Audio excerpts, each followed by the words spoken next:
The guy just chomped down on a level 5 beast until it was dead. This completely blows the mind of one of humanity's top warriors, as the monster he took down didn't just go down in one hit. Instead, its neck got bitten clean through, and music, it bled out. Known worldwide as humanity's ultimate weapon, he's been at it for 60 years and has never encountered an ability user like this.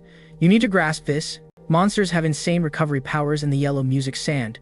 Unless you take off their heads, they're practically immortal.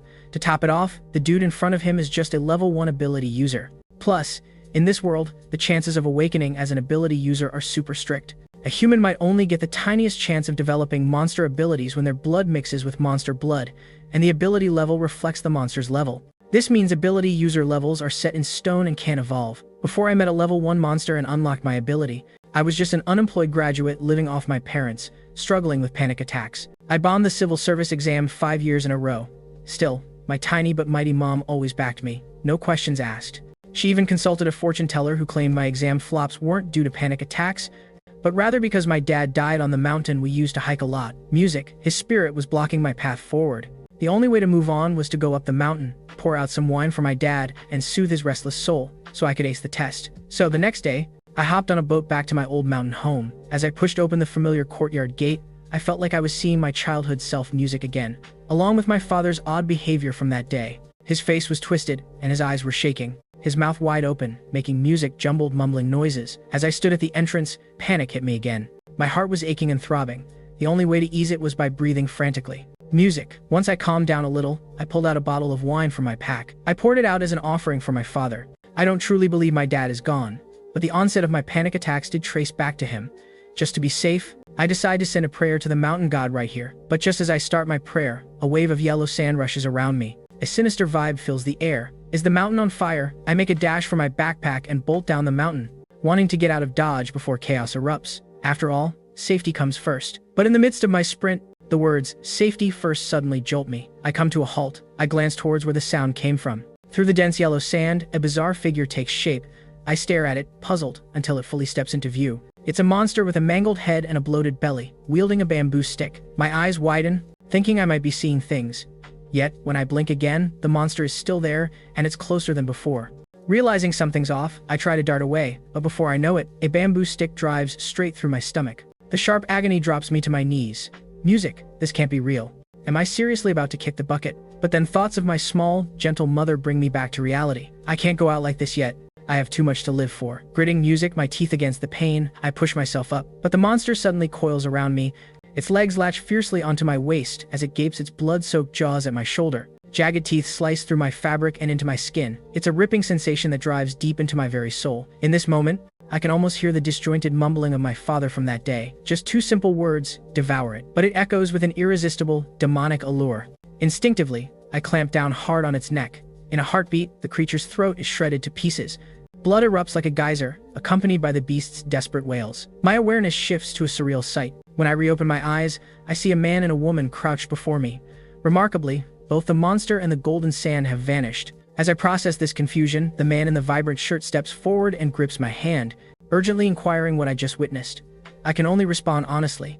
As I was descending the mountain, yellow sand suddenly swelled and a monster emerged that impaled my stomach. After sharing this, I hurriedly inspect my abdomen to find that the clear wound has completely healed. Ko Duckman and Yoon Jiwon exchange puzzled looks. The monster alert from yesterday fizzled out as quickly as it began. They assumed it was a glitch, never believing it was a monster I vanquished.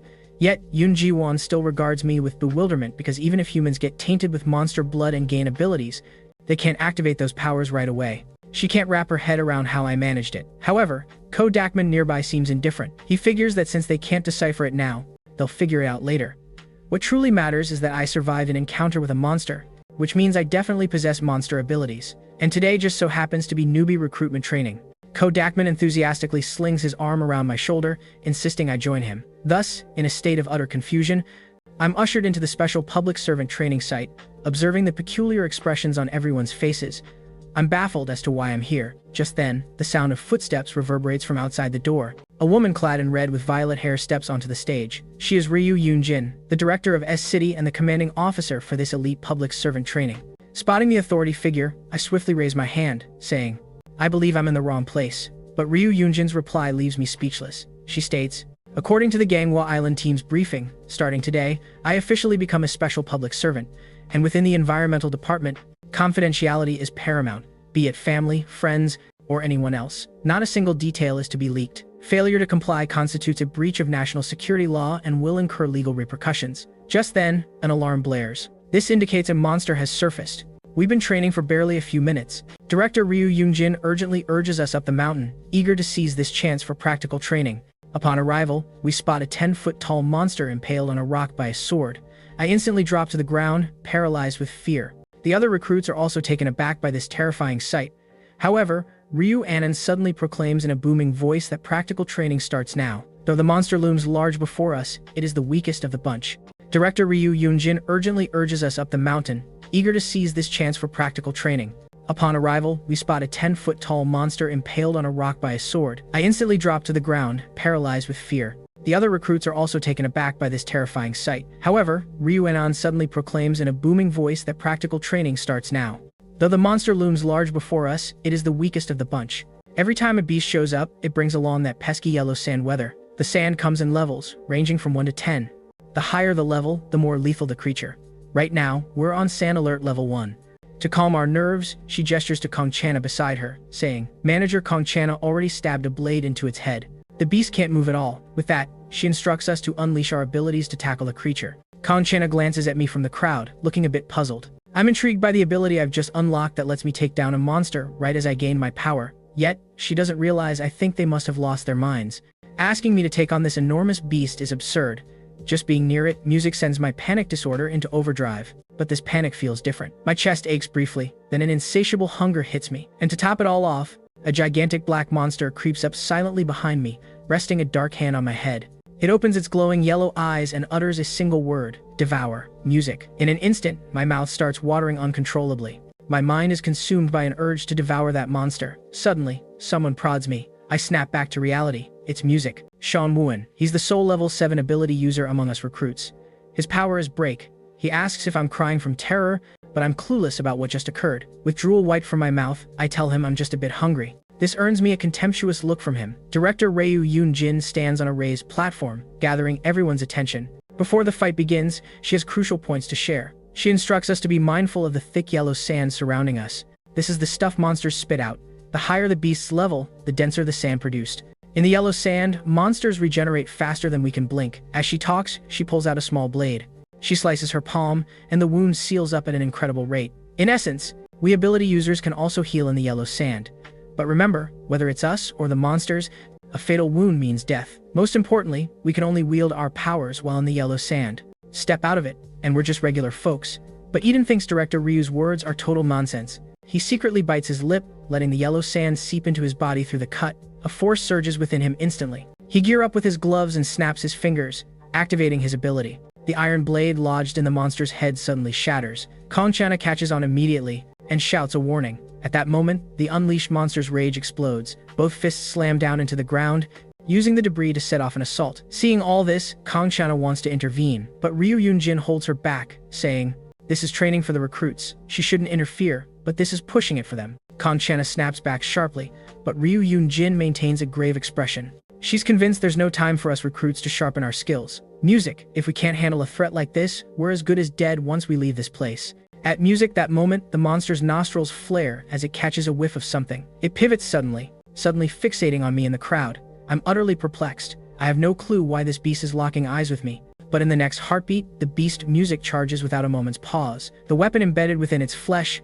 unexpectedly lunges out, targeting me flawlessly in the sea of people. It plunges straight through my left arm. A wave of agony forces me to grasp the injury, issuing a blood-curdling scream. Yet, this beast has no plans of releasing its grip on me. It leaps over the throng, landing right in front of me. Just when it reaches out for its next move, 2 centipedes erupt from the ground, encircling music its entire frame. Apparently, the centipede ability user has made the first strike.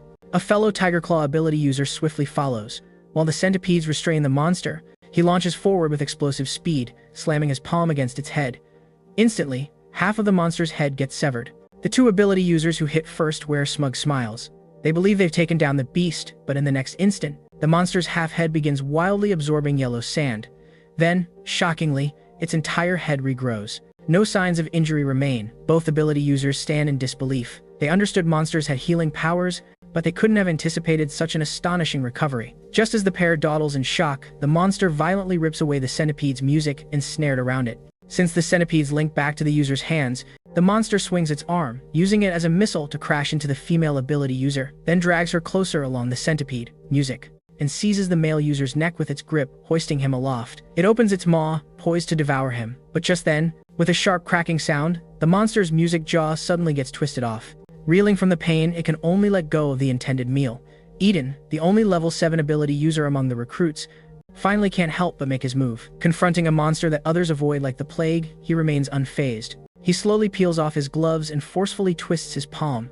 The monster's head before him turns into ribbons, expertly shredded to bits. Eden finds it somewhat dull. He wanted to push his limits more, but this monster's form is just too music fragile. Standing back, Kangchana seems to figure something out after witnessing his power. She probes Eden about whether he shattered her blade to awaken the beast, but Eden warns her not to cast baseless accusations. Yet, Kangchana remains unfazed. She seizes Eden's hand, urging him to snap his fingers again to check if her blade shatters. Watching the two bicker incessantly, Director Ryu leads the applause with a satisfied grin. She praises the recruit's excellent performance. However, as she gives praise, her expression shifts to one of concern when she realizes, "I've vanished from the crowd." Ryu Yunjani sighs, shaking her head, stating that as an ability user, I fled in fright from a monster, completely unworthy. But Kangchana beside her senses something off. The monster is already vanquished, yet the yellow sand here hasn't faded. Instead, it's thickening. Only upon her remark do the others catch on. Meanwhile, I'm sprinting desperately through the woods. Being a special agent tasked with exterminating monsters, can't fulfill that duty. Right now, my only goal is to escape this perilous place, but as I'm fleeing, the sight before me grinds me to a halt as a massive gate materializes, yellow sand hissing out relentlessly. Just as I ponder the reason for a gate in these mountains, a beast emerges from within. I conceal myself in the nearby grass, stifling my breath, terrified to make a sound, cursing my streak of bad luck. Just when I thought I'd finally escaped, I find myself face to face with another creature. I glance out, but the monster is nowhere in sight. Little did I know, it's lurking just behind me. Meanwhile, disaster strikes from Director Ryu's end. The alarm isn't just still ringing, it has escalated to a level 3 monster alert. I hear Yosak's message loud and clear. Director Ryu is in disbelief. She's never encountered monsters popping up one after another in the same spot. While she's puzzled, Kangchana is restless, desperate to pinpoint the monster's location. As I'm hunted by that beast, I snap into parkour mode again. With death looming over me, a rush of adrenaline fuels my every move, music propelling me forward. Stopping means my demise, tears cascade down my face as I scream for someone to help me. Just then, my foot catches on a rock. I tumble down, but this fall reveals a perfect hiding spot. I scramble back up and dash toward the house, slipping into a room, gasping for air. Through the crack of the door, I peek to music, check if the monster is still on my tail. Sure enough, I can see it following me, those bone spikes ominously hovering above. This beast is capable of launching those spikes as projectiles. But just then, an elderly lady swings the door open, stepping into the courtyard. In spite of the colossal monster in her path, she remains oblivious, perplexed by the yellow fog rising in the daylight and obstructing her view. I watch from my hiding spot, my heart sinking as the old woman unknowingly walks into danger. I must intervene. But as someone with an awakened ability, I'm clueless about the power I possess. My only edge could be what Director Ryu mentioned. We ability users possess healing gifts in this yellow sand, yet we can still succumb to dire injuries. Is it truly worth it to risk my life for someone I don't even know? As I wrestle with the choice between survival and heroism, the woman outside seems to sense a presence nearby. She gently calls out, asking if it's Liuji's music mother, and shockingly, the bone spike monster echoes her words, also saying, Liuji's mother. The moment she hears her own voice repeated, rage ignites within her. She steps forward, wanting to see who dares approach, but before she can truly comprehend, her expression shifts to pure terror. A 10-foot-tall beast slowly inches closer. She collapses to the ground, gasping in horror at what stands before her. The bone spike monster strides forward, mimicking human sounds, calling out, Liuji's mother. Then it targets her with its hovering bone spikes, A flick of its finger sends the spikes flying in an instant. After a brutal onslaught, the elderly lady opens her eyes, only to see a young man shielding her from the assault. Battling through overwhelming agony, I ask her if she is alright, but in the blink of an eye, I crumble onto her. My left arm is completely severed from the attack, blood pouring out in frightening amounts. With my last strength, I shove her away, urging her to run as I curse myself. Why am I stuck with a level 1 monster ability? My whole left arm is completely ripped off from that blow. The sight of blood gushing sends chills down her spine. I muster my last ounce of strength to shove her away, urging her to get out of here. In that moment, I grumble to myself, why was I cursed with a level 1 monster ability? This skill is as pointless as my job application. The bone spike monster behind me inches closer and closer. The woman's anxious silhouette grows fuzzier by the second. My heart sinks into a chilling silence. I couldn't save her, and now I'm about to lose my life too. Just as despair swallows me, yellow sand pours into my severed limb. As the sand rushes through my blood, the monster's power within me activates fully. Razor-sharp fangs burst forth from my once flawless teeth. I spring towards the monster like a bolt of lightning, biting down hard. Meanwhile, Kanchana, scouting the forest for the monster, hears the ruckus here and rushes over without hesitation. But the sight that greets her makes her eyes widen in disbelief. She spots me on the monster, ripping into its neck with my teeth. She's utterly stunned. She's never seen such a way of battling a monster. Just as she's taken aback, the monster retaliates with ferocity. It grabs my head, hoists my body, and hurls me violently against the wall. The impact leaves me utterly paralyzed. I instinctively gnaw and swallow the chunk of flesh I tore from the monster. This scene shocks even the monster that has devoured countless humans. It's unheard of for a human to feast on its flesh. But a moment later, the monster realizes something's off.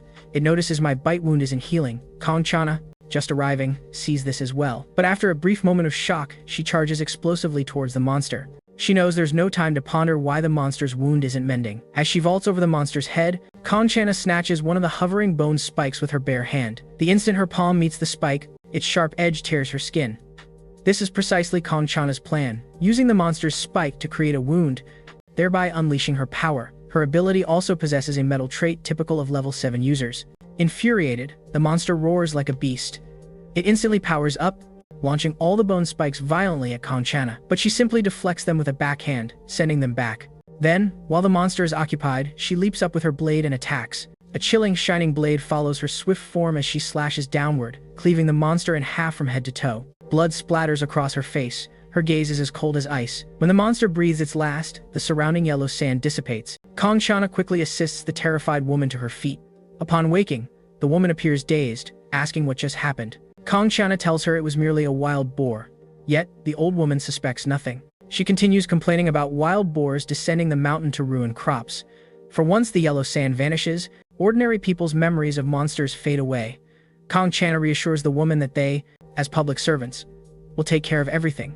She instructs her to head back and rest. After she sees the old woman close her door, she turns around, her eyes suddenly icy. Approaching my side, she examines me, wondering who this newcomer truly is. She's never witnessed such a breathtaking recovery. The severed arm has regenerated in record time. She just doesn't get it. Am I truly just a level 1 power wielder? After everything that went down, I got the call. I have to report to the environmental department tomorrow. Music. But those ghastly monster images keep flashing through my mind, leaving a strange chill in my heart.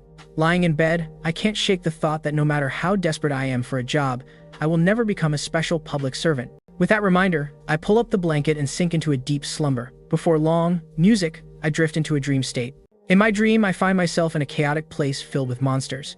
The sounds of clashing, shouting, and roaring ebb and flow. They surge music forward wildly, as if a menacing force is driving them to escape this chaos. Just then, frantic voices yelling, "Come back, snap me back to reality." I wake up covered in sweat. This isn't the first time this dream has haunted me. Ever since I completed recruit training, this scene has replayed in my mind.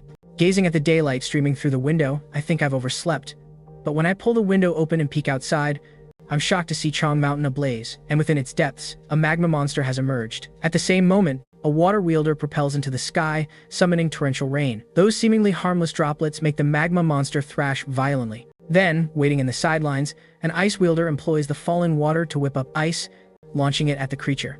In unison, they manage to completely encase the magma monster in ice within mere moments. The female wielder questions the team leader in confusion. Aren't monsters supposed to stay away at night? The team leader instructs her to manage the mountain fire damage first, saying he'll handle the magma monster himself. With a flick, he conjures an ice scythe blade. As he grips the scythe, a chilling aura spreads outward. The team leader charges toward the frozen beast. Just then, dark energy surges, music through the ice, crashing down onto the monster's head. Deep within its mind, a pair of green eyes issue a commanding order. Bring him here. In that split second, the magma monster shatters the ice and music, traps it instead. Staring down the human poised to strike, its coiled fist cracks with ominous anticipation. A thunderous punch erupts, shattering the surrounding air and sending the human flying 100 meters into the nearest tree, where he finally comes to a halt. This full-throttle blow not only delivers devastating force but also radiates searing heat. The female wielder, about to retreat, yells in alarm, team leader, but the strength bestowed on the magma monster by the music. Dark energy is far greater than they anticipated. It even triggers the huge sack on its back, which had been dormant for ages, to erupt with blazing lava waves. Both ability users can feel the monstrous power swelling before them. Simultaneously, at S-City headquarters, all systems are blaring red alerts. Monsters are launching assaults on 20 mountains nationwide tonight. Their attacking patterns have completely shifted, and it all spiraled out from the recruit training just a week prior. But before Director Ryu can ponder further, her subordinate rushes in with an emergency call from the F-City Response Center. She hastily switches channels for the call. On the other end is F-City Director Bayoung Sik, delivering dire news.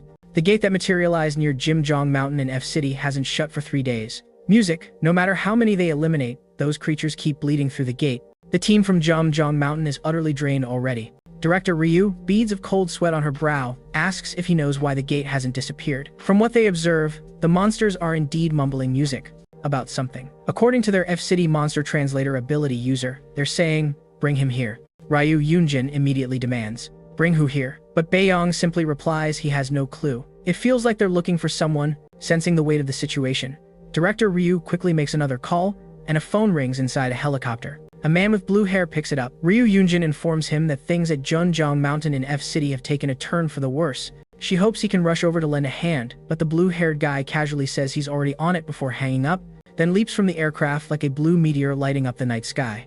As he lands on the yellow sand, he opens his mouth wide and inhales the sand deeply. Veins throb at his temples, and as his ability kicks in, the area around him undergoes a spatial shift, landing him safely on top of that gate. Below the gate, a female ability user sees him arrive, achieving spatial inversion, landing smoothly atop that gate. Below, a female ability user catches sight of his arrival. Confused, she wonders why someone just popped up on the gate and alerts the blue-haired man that it's perilous up there, insisting he should come down fast. But at that moment, the monster engaging nearby spots an opening caused by this female ability user and lunges at her with its deadly bladed leg. Yet the female ability user's instincts kick in, and she swiftly dives forward, dodging the lethal blow. However, when she glances back, panic washes over her because she can't evade the monster's following strike. Just then, the blue-haired man unexpectedly tears open a spatial rift with his bare hands. As music, he exerts more force, the rift enlarges, leading to another spatial tear appearing behind the monster's head. The blue-haired man plunges his hand into the rift, grabs the monster's head, and pulls with all his might, yanking out the monster's head along with its spine. This leaves everyone at Junjong Mountain in shock music, as he lands down from the gate, saying, "Great job, everyone," and tells them to take a breather. "I've got everything sorted." Music. Hearing compliments from his idol, team leader Kim Yongin tears up with joy. The female ability user nearby leans in and asks who that guy is. Team leader music Kim Yongin beams. "You noobs don't know yet, huh? He's the first monster ability user who set up the Yellow Sand specialized music," responds team, and is currently the strongest ability user. Director Zhang Ailu stretches out his muscles, then places his hand on the ground. A spatial force radiates from his fingers, causing 10 spatial rifts to stretch out from each fingertip. These rifts seem alive, winding their way up the mountain, finally bursting forth from the peaks, shooting up into the sky. Confronted with those 10 spatial rifts, Zhang Ilu focuses on opening one of them, and this tear in reality connects straight to Chonggye Mountain in S-City. Right now, with the powered-up magma beast looming, the attacks from the Chonggye Mountain squad leader fall flat. His female music teammate is knocked out cold, and he finds himself utterly drained. He yells loudly for Manager Lee to snap out of it. Music. They must make their escape, but the monster offers no mercy. It lunges at him with a furious fist. Witnessing this, the Chung Mountain team leader activates his powers, raising an ice music barrier, but it's instantly obliterated by the monster's blow, sending him flying. He skids across the ground for several meters before crashing down. The monster's fist follows right after. The team leader urgently defends his teammate beneath him. Just when he thinks it's the end, a spatial rift suddenly opens behind the magma beast. A force from the rift tugs at the monster. Zhang Ildu stands at the other end, seizing the magma monster's protruding head and yanking fiercely, dragging the creature through the rift, then nonchalantly flinging it aside. But that seemingly careless toss inflicts heavy damage on the monster. Then he opens his palm, thrusts it forward, and sweeps to the right. A colossal spatial force activates those 10 rifts. This is one of his evolved abilities, spatial transfer. In a heartbeat, all monsters attacking 20 mountains nationwide are yanked away. Music. Staff at S-City headquarters inform Ryu Unin that, except for F-City, the yellow sand in other regions abruptly vanishes. Upon hearing this, Ryu Unjin finally exhales in relief. She realizes that Director Zhang has made his move. Zhang Ildu assesses the monsters that have been displaced onto the scene. Once he verifies all the monsters are present, his aura shifts dramatically. The spatial energy he emits radiates a fierce purple glow. Let's get started then. With this, the monsters on site charge forward, surrounding him, music in an orderly fashion. Yet Jang Il-do coolly extends a finger, then swipes. Instantly, space rends apart with a black rift. He circles his finger around his body. The spatial rift he creates, resembling a circular purple, glowing music blade, penetrates the monsters' skulls. In the next moment, the monsters' heads burst apart. The horrific scene leaves the Junjiang Mountain team members in stunned silence. In their entire lives, they've never witnessed such overwhelming might. Jang Il-do intentionally spares the magma monster. After confirming it's still alive, he calls over the translator ability user for assistance. He holds the monster's head. "Why have you monsters been showing up so often this past week?" The translator relays the response. It's the same words repeated. "Bring him here." Jang Il-do presses for more details on who he is, but this time, the monster fails to provide a clear answer. The translator shrugs and deactivates his ability, saying, "It's either bring him here, or just mimicking what we say." Jang Il-do realizes further questioning will be fruitless. Thus, the magma monster is swiftly eliminated, and after dispatching all the monsters, the gate before them poses the greatest threat. Jang Il-do plants his palm on the ground like before. Purple spatial energy surges from his palm. The rift music he conjures this time is not the same small one from before. Instead, it's gargantuan, consuming the entire massive gate. In the next moment, the entire gate is utterly devoured, leaving only scattered spatial cracks across the ground that linger. This staggering strength brings a wave of relief among the team. Such an incredible force belongs to mankind and not those surge creatures. They say he's past 50 years, yet his appearance suggests otherwise. Could his spatial capabilities be the secret? After shutting down the alerts, Jang Il-do makes his way back to the central command building. Since Ryu and Jun, the headquarters leader, isn't there, she's eager to learn how the breach was handled. Jang Il-do adjusts his tie, mentioning he stashed it in his dark space for the moment. He then sinks into his chair, rumbling about how drained he feels. But Director Ryu dismisses his complaints, reminding him he usually manages these crises solo. With that, she activates the remote panel, pulling up the intel he requires on the big screen. She can't quite grasp why he suddenly seems interested in the newest recruit's music info. Jang Il-do responds, he needs to identify exactly who the monsters are after and their music motives. This is a significant issue for the whole organization. Meanwhile, countless monsters gather in one spot. They lift their heads, as if anticipating a certain leader to rouse. And music that leader is the colossal woman asleep before them. To these monsters, she appears as massive as a mountain. With a resounding boom, the woman abruptly opens her eyes, showcasing a pair of piercing green ones. Her first command upon waking is to summon him here. Meanwhile, despite swearing, "I wouldn't be a special public servant," I find myself, music, at the entrance to Manhwa Island. Yellow Sand responds center. Because witnessing my mother's tears of joy when she finds out music I've joined the public service makes it impossible to shatter her happiness. Upon reaching the registration desk, I'm met by team leader Ko Dakman, whom I ran into a few days back. Given his disheveled state, he clearly hasn't recovered from last night's bender. But when he sees me reporting as the new recruit, he groans and tells me to come along. He then mutters, "Of all people, why did I get stuck with this team? They sure don't need a coward." But at this moment, another new recruit shows up, prompting music, him to beam with delight. And this fresh recruit is none other than Eden, a level 7 ability user. Currently, he's darkly probing Ko Dakman about why he wasn't placed at city headquarters but rather at this desolate Manhwa Island. Ko Dakman jabs at him with a smirk. "Music. Yeah, a level 7 ability user landing here. Guess you've got your own issues too, huh?" With that, he turns the doorknob and swings the office door open. Stepping inside, the office decor feels just like any regular workplace. This isn't at all what I expected. Even before Ko Dakman opened the door, I pictured this office being a harsh place. Now, I realize I was just building up the tension. Then, Ko Dakman begins to introduce the team members one by one. First on the list, Music himself, Ko Dakman, serves as the leader of the Ganga Island squad, 41 years old this year. First off, Music Ko Dakman himself, the leader of the Ganga Island crew, is 41 years old this year. The woman with short hair sipping coffee is 36-year-old Yoon Ji-won, alongside 51-year-old Kim Yubak. The young man with the rebellious vibe and dyed hair is 25-year-old Namio Seo. After the crew is introduced, Ko Dakman waves his hand, telling us to sort out the work ourselves. But this is my very first job, and honestly, I have zero clue what to do. A wave of nervousness swells in my chest. I glance at Eden, thinking it's also his first day, so he must be feeling just as on edge as I am. Still, we arrived at the same time, so I aim to get along with him. I reach out my hand for a greeting, but when Eden spots it, he just spits out some curses. I'm taken aback inside. Did I really just meet a lunatic? He sprawled on his desk, mumbling endlessly about how someone of his caliber ended up on Ganga Island. This makes me question if he's losing it. Is there something off about the Ganga Island team? Considering this, I turn to Yosek next to me, curious about what the Ganga Island team's like. When he hears me, He removes his headphones and elaborates. First off, the Yellow Sand Special Response Team has 13 headquarters nationwide. Each headquarters has teams assigned to various mountainous regions. Level 7 and higher ability users with strong monster skills typically get assigned to the headquarters for crucial missions. Meanwhile, sparsely populated areas like Argenua Island generally only encounter weaker monsters, so they send weaker ability users or individuals with some sort of flaw. At this moment, everything clicks as to why Eden's constantly complaining. But what flaws do the staff here have? Before I can delve deeper, Yosak adds, some, with strong abilities, voluntarily came here. My curiosity piqued. I ask who. Just then, a loud creaking door interrupts us. Kong Chana strides in, hair drenched and dripping. Clearly, this is Kong Jana. I glance at her, feeling puzzled. She looks back at me, equally astonished. She never thought the new recruit would be someone as odd as me.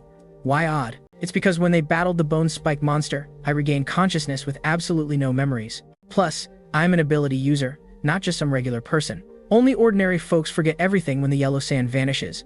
That's the reason Kongana finds this whole situation bizarre right now. The life allowance Yosak mentions makes my jaw drop. We're supposed to get a life allowance in the future. Doesn't this mean we're putting our lives on the line against monsters? But Yosak raises 5 fingers, stating the life allowance is 5 times our salary. Upon hearing this, all my prior fears fade, replaced with exhilaration. 5 times? Doesn't that mean an annual salary over 100 million? With that, Yosak tells me to stop drilling him with more questions. He instructs me to just wait around until a monster alert goes off. I sulk, thinking I didn't even ask that many things. Time skims by, and suddenly it's the end of the workday. Noticing new colleagues arriving at Yoon Juwon's suggestion, everyone heads out for a group dinner. Meanwhile, in the covert lab at S-City's headquarters, Ryu Yin informs Jang Il-du that the pattern of monster appearances has returned to normal.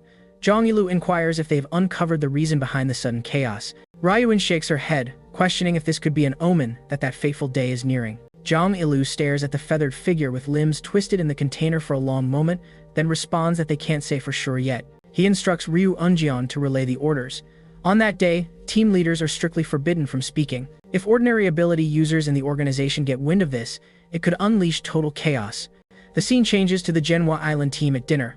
Ko Dakman boldly announces that the fateful day is approaching. According to the seer, monsters will descend from the sky within a year. After sharing this, he gestures for silence, saying, "This is classified. Keep it under wraps." However, the team members seem totally unconcerned. This feels downright ridiculous. Monsters pouring from the heavens? Wouldn't everyone meet their end? Yet, these folks appear completely unbothered.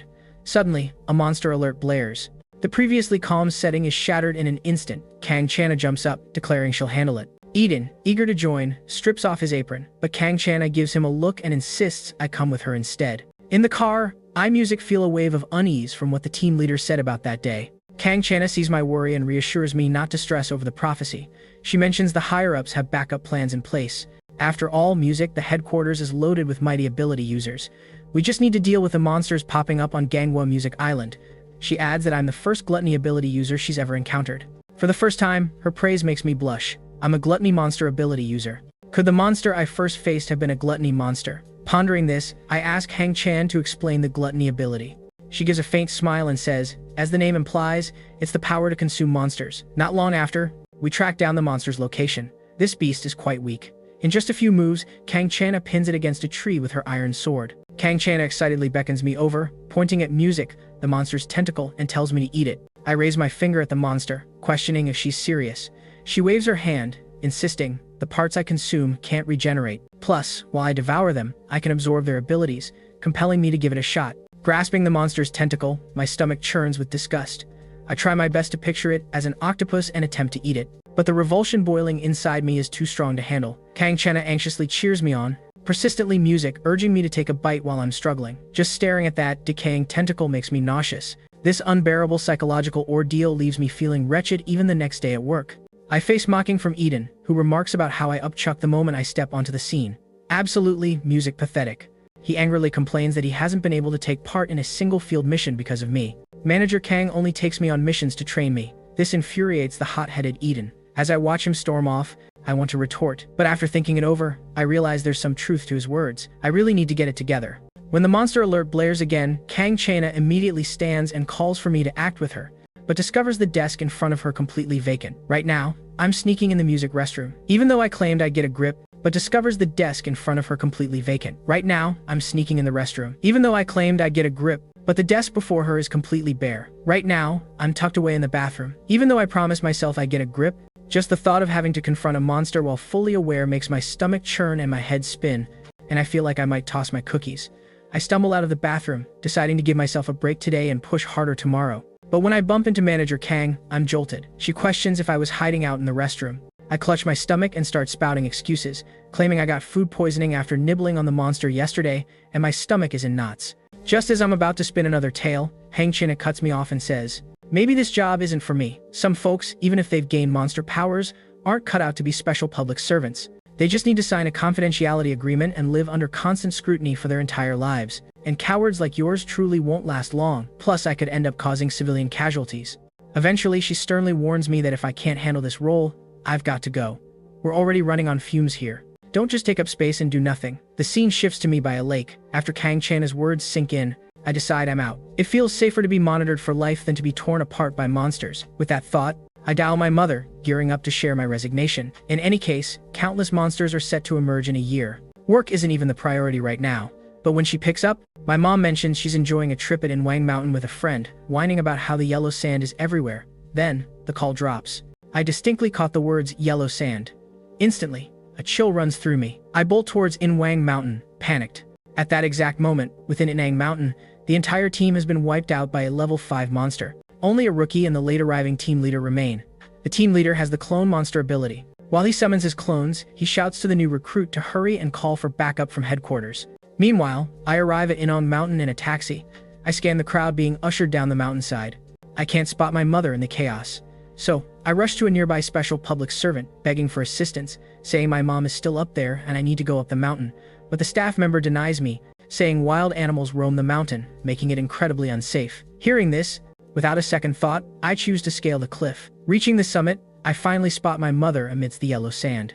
She seems surprised, questioning why I'm not at work but here instead. I whip out my phone and say I traced her through her social media. Then she asks again why I'm not at work and what brings me to find her. I shove my anxious feelings down and insist that whether I'm working or not isn't the point right now. But my mom acts like she didn't hear me and starts boasting to her friend about my public servant gig, even bringing up who I might marry. But just as I'm urging them to bolt, insisting this isn't the moment for chit-chat, suddenly, leaves start plummeting from above, making swooshing sounds. I glance up, and there's that monster lurking in the tree. But before I can process anything, the monster leaps down from the tree, aiming right for my mother below. In a panic, I dash down towards her, trying to halt the monster's vicious assault, yet my reflexes lag behind its nimble attacks. On the steep cliff face, I tumble uncontrollably multiple times. In this moment, clarity strikes. It's far too late to prevent the chaos. The monster's attack looms large. Just as it reveals its gory fangs to lunge at my mother, I cry out in despair, pleading for a miracle to save us. Suddenly, a series of flashes cut through the air. A miracle truly unfolds. Several blades pierce the monster's back, sending it crashing down hard. My mother narrowly avoids this catastrophe. Relief washes over me as I see my mother unharmed, yet I ponder where those blades came from. My mother's inquiry reveals the truth. She gestures at the quaking monster on the floor and questions me about it and the ancient blades hovering over my head. Then it clicks. This is the bone-spiked beast that almost exterminated me before. An intense pain erupts in my back. Something pushes through. A bone blade erupts from my flesh. I focus on controlling these bone blades and realize this is indeed part of my power. Clarity descends upon me regarding my gluttony ability. My strength goes beyond making monsters I bite incapable of regeneration. I can also consume and harness their abilities. The power of that bone-spiked beast from that previous encounter is now mine. Perhaps there's a chance I can take down this fiend before me. The monster still lies on the ground. It doesn't appear intimidating. Can this truly be the creature that the Inwang Mountain team was unable to capture? But just as I start to delve deeper, the mirror embedded in the monster's forehead suddenly flickers. Then, similar to my earlier transformation, numerous bone blades sprout from its back. While I'm still reeling from the shock, it launches an assault. Before I can evade, countless bone blades penetrate my body. Yet more than the agony, I need to uncover how that creature mimics my ability. As the monster approaches steadily, the mirror above it shimmers again. Reflected within is my own silhouette. In that instant, a hypothesis forms. I extend my hand and make a snapping motion, and the monster mimics me flawlessly. This fiend's ability truly is to replicate the powers of whoever it encounters. While I grasp the opponent's ability, mirror mimicry, my utmost priority remains my parents' safety, as they are helpless. Injuries in this yellow sand will not mend on their own. If this mirror monster unleashes bone blades recklessly, I'll live in regret for eternity. I swiftly position myself protectively in front of my mother, urging her to seek shelter immediately. My mother asks, "What about me?" I smile and reply, "Aren't I the protector of the innocent?" I promptly take a defensive stance before my mother and insist that she finds a hiding place at once. She queries, "What about me?" I grin, asserting, "Aren't I a guardian of civilians?" Then I lift my shirt, assuring her that I won't get injured. I urge her to hide without any fears. Otherwise, her presence puts me in far greater danger. After speaking, I charge forward towards the encroaching mirror monster, tightly wrapping my arms around it and pushing onward until we both tumble off the cliff into the abyss. I know full well that offering my mother a place to hide isn't sufficient. Only by removing the monster from their vicinity will they be adequately safe. This way, even if I perish in battle, they will still have a glimmer of hope for survival. But how can a mother remain unshattered? She cries my name, desperately trying to reach me, but it's already too late. The only sounds piercing the silence are the startled cries of birds. At this moment, the new recruit from Inang Mountain team finally picks himself up. Music. Arriving on the scene are none other than the brothers Wangjil and Jong-un, who made their way from S City. Jong-un inquires why he failed to capture the monster. The new recruit, shaking with fear, replies, "That thing is horrifying, except for him. The entire Inwang Mountain team has been decimated." Wangjil strokes his chin, clearly perplexed. He questions how a level 5 monster could eliminate a team with a level 7 ability user. What exactly is this monster's power? It's a mirror that can replicate anyone's ability. After gaining the intel they came for, Wangjil and Jong-un follow the new recruit's lead to the site where the Inwang Mountain team was annihilated. The sight that greets them leaves them in utter shock. Countless mirror monsters blanket the entire hilltop. Music. Jong-un's mind is a bit simple. He can't wrap his head around how there can be so many identical monsters here. In contrast, Wangjil is quick to analyze, supplementing his brother's lack of understanding. The Inwang Mountain team leader possessed the ability of self-replication. That mirror monster must have emulated him. If they can take out the original, all the clones will vanish as well. Music. Just when Wangjil is contemplating which one is the original, his impatient brother charges ahead, shouting, "Who cares? Kill them all." Observing his rash sibling, Wangjil feels a surge of frustration, realizing that the original body of these mirror monsters isn't within sight. Music. What he doesn't realize is that at this moment, the monster's true form is facing off against me. The mirror monster widens its mouth, continuously sucking in yellow sand. Music. In mere seconds, its previous injuries vanish completely. Watching its terrifying recovery powers unfold, I think it's time to make sure it can't heal in peace any longer. With that in mind, I send a barrage of bone blades toward the monster. But unexpectedly, I become a master at missing my target. Not a single strike lands. In contrast, music. The mirror monster effortlessly manipulates just one bone blade. That single shot expertly skewers my arm. This massive gap in skill ignites my anger. Music. I launch another wave of bone blades at it. I refuse to believe I can't hit it once. Luckily, this time, outnumbering it pays off, and I manage to connect with a strike. But that one blade barely scratches the surface of the mirror monster. In fact, the wound heals in an instant. Internally, I curse. Even with the same ability, our recovery times are worlds apart. Yet, despite battling such an overwhelmingly powerful foe, music, I still have faith I'll stand triumphant in the end. Because Kong Chana once told me I possess the strongest recovery among all humans. Though in comparison to monsters, I'm still lagging a bit. But what I share with the monsters is this: as long as my head stays intact, I won't die. If I can face off against monsters without fear, I still have a shot. Furthermore, I still have one ace up my sleeve. Just then, the monster's upward movement provides me an opening. I firmly clutch one bone blade in my left hand. With my right, I gesture, sending all remaining bone blades flying at the monster, though, much to my dismay, not a single one finds its mark. But the next blade will be the decisive blow. Music. Gripping the final bone blade with both hands. Though in comparison to monsters, I'm still lagging a bit. But what I share with monsters is this: as long as my head stays intact, I won't die. If I can face off against monsters without fear, I still have a shot. Plus, I have one last ace up my sleeve. At this moment, the monster's upward movement presents me with an opportunity. I firmly grip one bone blade with my left hand. With my right hand, I wave, launching all remaining bone blades at the creature, though, as expected, not a single one strikes true.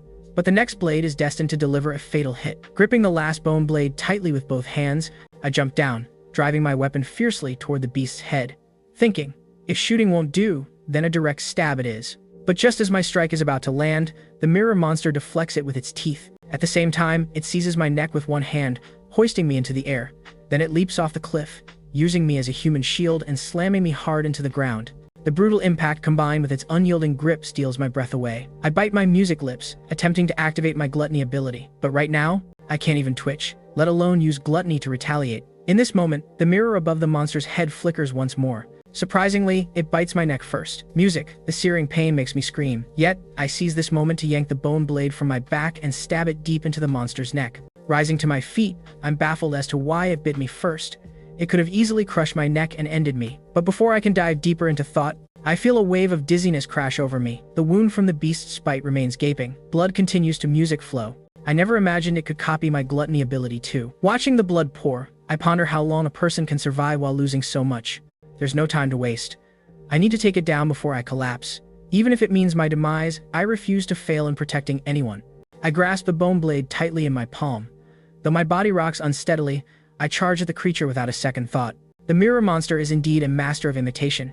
Its movements mirror mine almost perfectly. Yet, there are things no beast can replicate. The bone blade it clutches pierces through my body while I hurl my weapon into the air, making it hover. I wrap my arms around the monster's waist, squeezing tightly. Then I fully activate the bone spike monster's ability, sending all the scattered bone blades rushing toward music, us both. The relentless sound of bone blades puncturing flesh reverberates in my ears. Even as my own monsters are riddled with wounds, I refuse to let go. The fatal blow is yet to come until the bone music blade I threw into the air shows its might. With one powerful strike, it takes off the monster's head. Only then do I let go and music fall to the ground, gasping for air. I've come out alive from this fight. This marks my first real victory over a monster. As I slay the mirror beast, its clones also start to fade away. Jong-un watches the monsters disintegrating into dust, confused. All the clones are vanishing. Did we truly eliminate the original? But that notion is dismissed by Wang Gil, my foolish brother. The original was taken out by someone else. But who could that be? After defeating the mirror monster, the gluttony effect on my neck fades away as well. My wounds have all healed. But as I attempt to move and look for my mother, suddenly, a voice whispers, "Devour," sounding music in my ears, freezing me in place. A memory that isn't mine flashes before me. In the memory, my father points ahead, repeatedly saying, "Devour, devour." I can't grasp why he keeps urging me to consume. What is it that he wants me to devour? However, this memory draws my attention to the monster lying on the ground. If I consume its flesh, I can inherit its abilities through gluttony. And I firsthand know how formidable this mirror mimicry skill is. Did we truly eliminate the original? But that notion is dismissed by Wang Gil, my foolish brother. The original was taken out by someone else. But who could that be? After defeating the mirror monster, the gluttony effect on my neck fades away as well. My wounds have all healed, but as I attempt to move and look for my mother, suddenly, a voice whispers, "Devour," ringing in my ears, leaving me frozen. A memory that isn't mine flashes before me. In the memory, my father points ahead, persistently saying, "Devour, devour." I can't grasp why he keeps insisting on consumption. What is it that he wants me to devour? However, this memory draws my attention to the monster lying on the ground. If I consume its flesh, I can inherit its powers through gluttony, and I've seen for myself how potent this mirror mimicry ability truly is. Just as I'm pondering whether to take the leap, the words of team leader Code Dickman from that day echo in my head. Within 1 year, monsters will unleash chaos upon the world. When that day arrives, if I wish to protect my mother, I must consume the beast before me. With this thought, music, I hunker down and gulp down chunks of the monster's flesh. From this moment on, if I encounter formidable monsters, I have to devour them as well. Not solely for myself, but for my mother, or rather for the entire world. Once I locate my mother, I rush her to the hospital. Like the elderly woman earlier, my mother has no memory of what transpired in the yellow sand. This is a common trait seen in regular people once the yellow sand vanishes. To assure my mother, I tell her she fainted on the mountain and show her on my phone the fabricated news from the government, advising her to stay away from mountains in the future. But my mother's demeanor darkens. She replies, "Someone spotted a person that resembled my father at Inwan Mountain, which is why she went up there." Indeed, thinking back, my father also vanished on a mountain. Could he have encountered a monster? Just then, another lost memory pierces through my mind. I see my younger self staring blankly at the tree as if observing something. Suddenly, a droplet of fresh blood splatters on my face. Instantly, panic floods my eyes, and in that tree, there's a wolf-like monster covered in mouths, its jaws gripping music, a man whose face is unrecognizable. My heart races. The sudden return of this memory mirrors my last experience in the mountains. Music. Before I can dwell on it further, my mother interrupts, questioning why I look so unwell if work is exhausting. I quickly reply, assuring her not to worry. I've adjusted, and following this incident, I've resolved to remain a special public servant. The moment I step back into the Genua Island team office, manager Yoonji is there to scold me. She demands to know where I vanished to yesterday without notice. Music Eden, ever the joker, teases, saying, "I definitely ran away scared." To this, I can only offer repeated apologies from the sidelines. What I didn't see coming is Kong Chana suddenly rising to defend me. She claims, "Yesterday, she noticed I wasn't well, so she let me leave early. she simply forgot to report it. Yoon Ji-won brushes her hair back, skeptically asking what kind of joke this is. How could she forget something so critical? Did my outstanding past performance lead to us coddling you too much? Kang Chana retorts that she doesn't recall being spoiled. Instantly, the atmosphere becomes music tense, and at that moment, a monster alert blares once more. Kang Chana wastes no time putting on her work uniform, stating she'll handle this level 2 monster first and resume the nagging after. I also rise at this point, expressing my desire to join. This sudden shift in attitude stuns the entire Gangwon Music Island team. Just like that, Kang Chana leads Yosak and me to the mountain. On our way, I express my gratitude to Kang Chana for taking the heat for me. Kang Chana asks, "Didn't I dash out due to what she said? Why did I return?" Hearing this, I assert with determination that I'm ready to fight monsters. On the journey, I express my gratitude to Kang Chana for taking the heat for me. Kang Chana asks, "Didn't I run out because of her words and wonder why I returned?" Hearing this, I state with serious tone that I'm prepared to face monsters. And at this moment, yellow sand spreads out. That level 2 monster shows up. Even if level 2 monsters are weak, Kang Chana still cautions us to stay alert. Never underestimate it due to its status. The Inwon Mountain squad got completely annihilated by merely a level 5 monster. Yosio adds, "Thank goodness folks from city headquarters intervened to handle it. Otherwise, the aftermath would be unthinkable." They truly embody top-tier monster groups of level 7 and above users. Super impressive. Hearing this, I'm utterly baffled. Clearly, it was I who defeated that monster. How did they snag the credit for it? Although, I really want to shout out for acknowledgement. That early exit incident keeps me from speaking up. However, this level 2 monster in front of us is acting pretty oddly. It keeps scratching its armpits. Observing this, I step in front of Kang, Chana, and Yosak. "Please move back and let me take care of this." Yosak looks at me with doubt. He responds, "I'm just a level 1 ability user. Can I really take down a level 2 monster?" Upon hearing this, I give a thumbs up at myself and say, "You can count on me." With that, I flip back my hair. A mirror materializes on my forehead, and as the mirror flickers, I activate the mirror monster's power, facing the level 2 monster that just popped in. I step forward and shield everyone behind me, saying, "I'll deal with this monster." Then I flip my hair back, thinking it's finally my moment to shine. I need to show them that I'm no longer the biggest liability in the squad. As the mirror on my forehead flickers, the mirror monster's power activates, since its ability is to replicate the opponent's strength. So, my outstretched hands suddenly dive into my armpits. And just like the monster before me, I start energetically scratching my armpits. Wave after wave of odor spills out from under my arms. The level 2 monster sniffs and slightly grimaces. It realizes this scent isn't its own and never expected someone to dare launch a stench offensive against it. With this thought, it starts wildly swinging its arms, unleashing a relentless wave of stink toward me. This stench attack is truly something else, eye-watering and nose-detecting while exuding a repugnant scent like sewage. But I absolutely cannot give in, as yielding means I'll never earn the squad's respect. With that thought, I move while flailing my arms, intensifying the assault. When titans collide, ordinary folks feel the pain. Namioseek desperately covers his mouth and nose, trying to escape this air completely since he realizes this monster's ability is armpit odor, a scent rivaling biological weapons.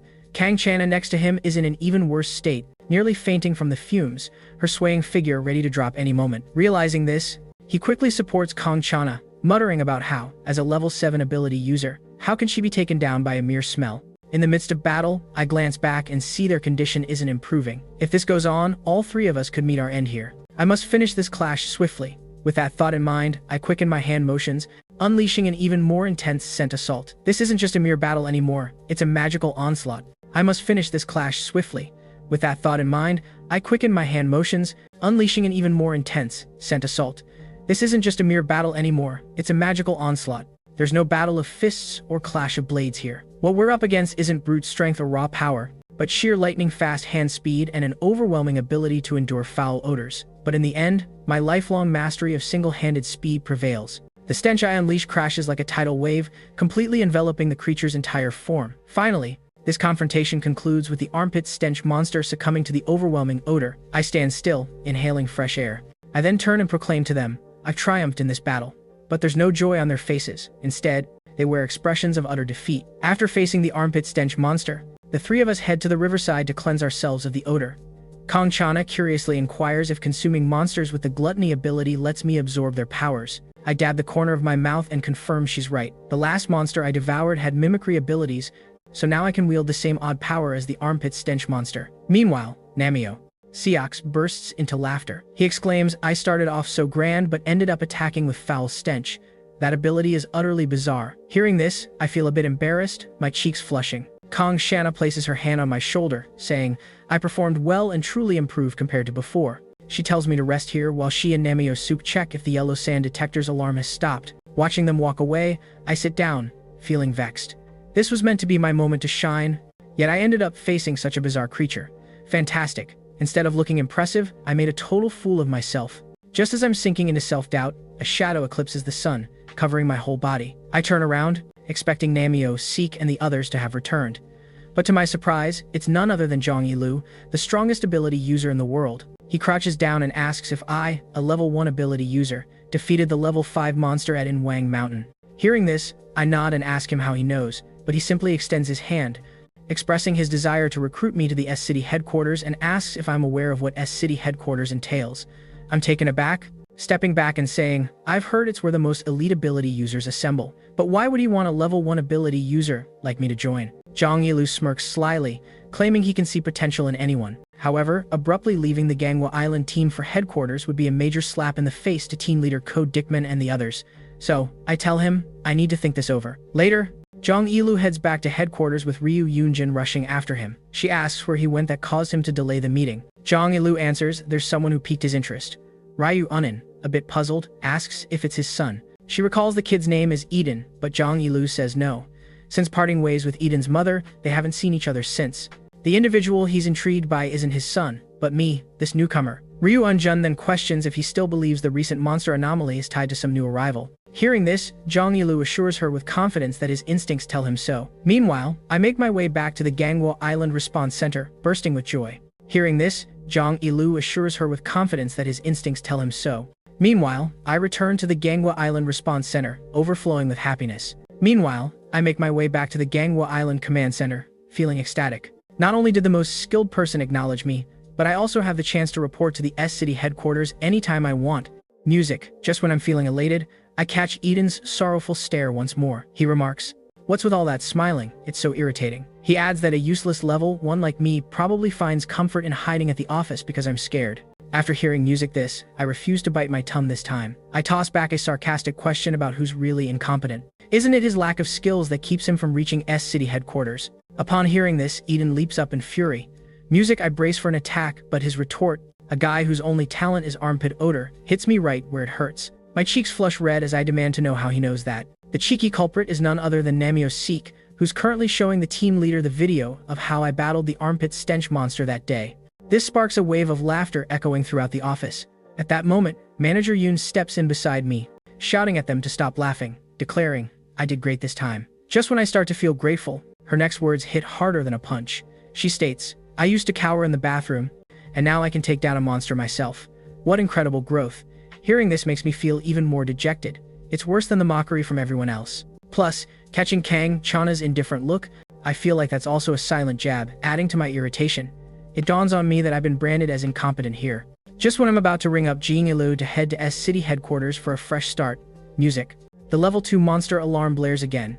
Kang Chana, as always, leaps up first, insisting she'll take care of it. But this time, Eden grabs her arm firmly, asserting that he has to go this music time.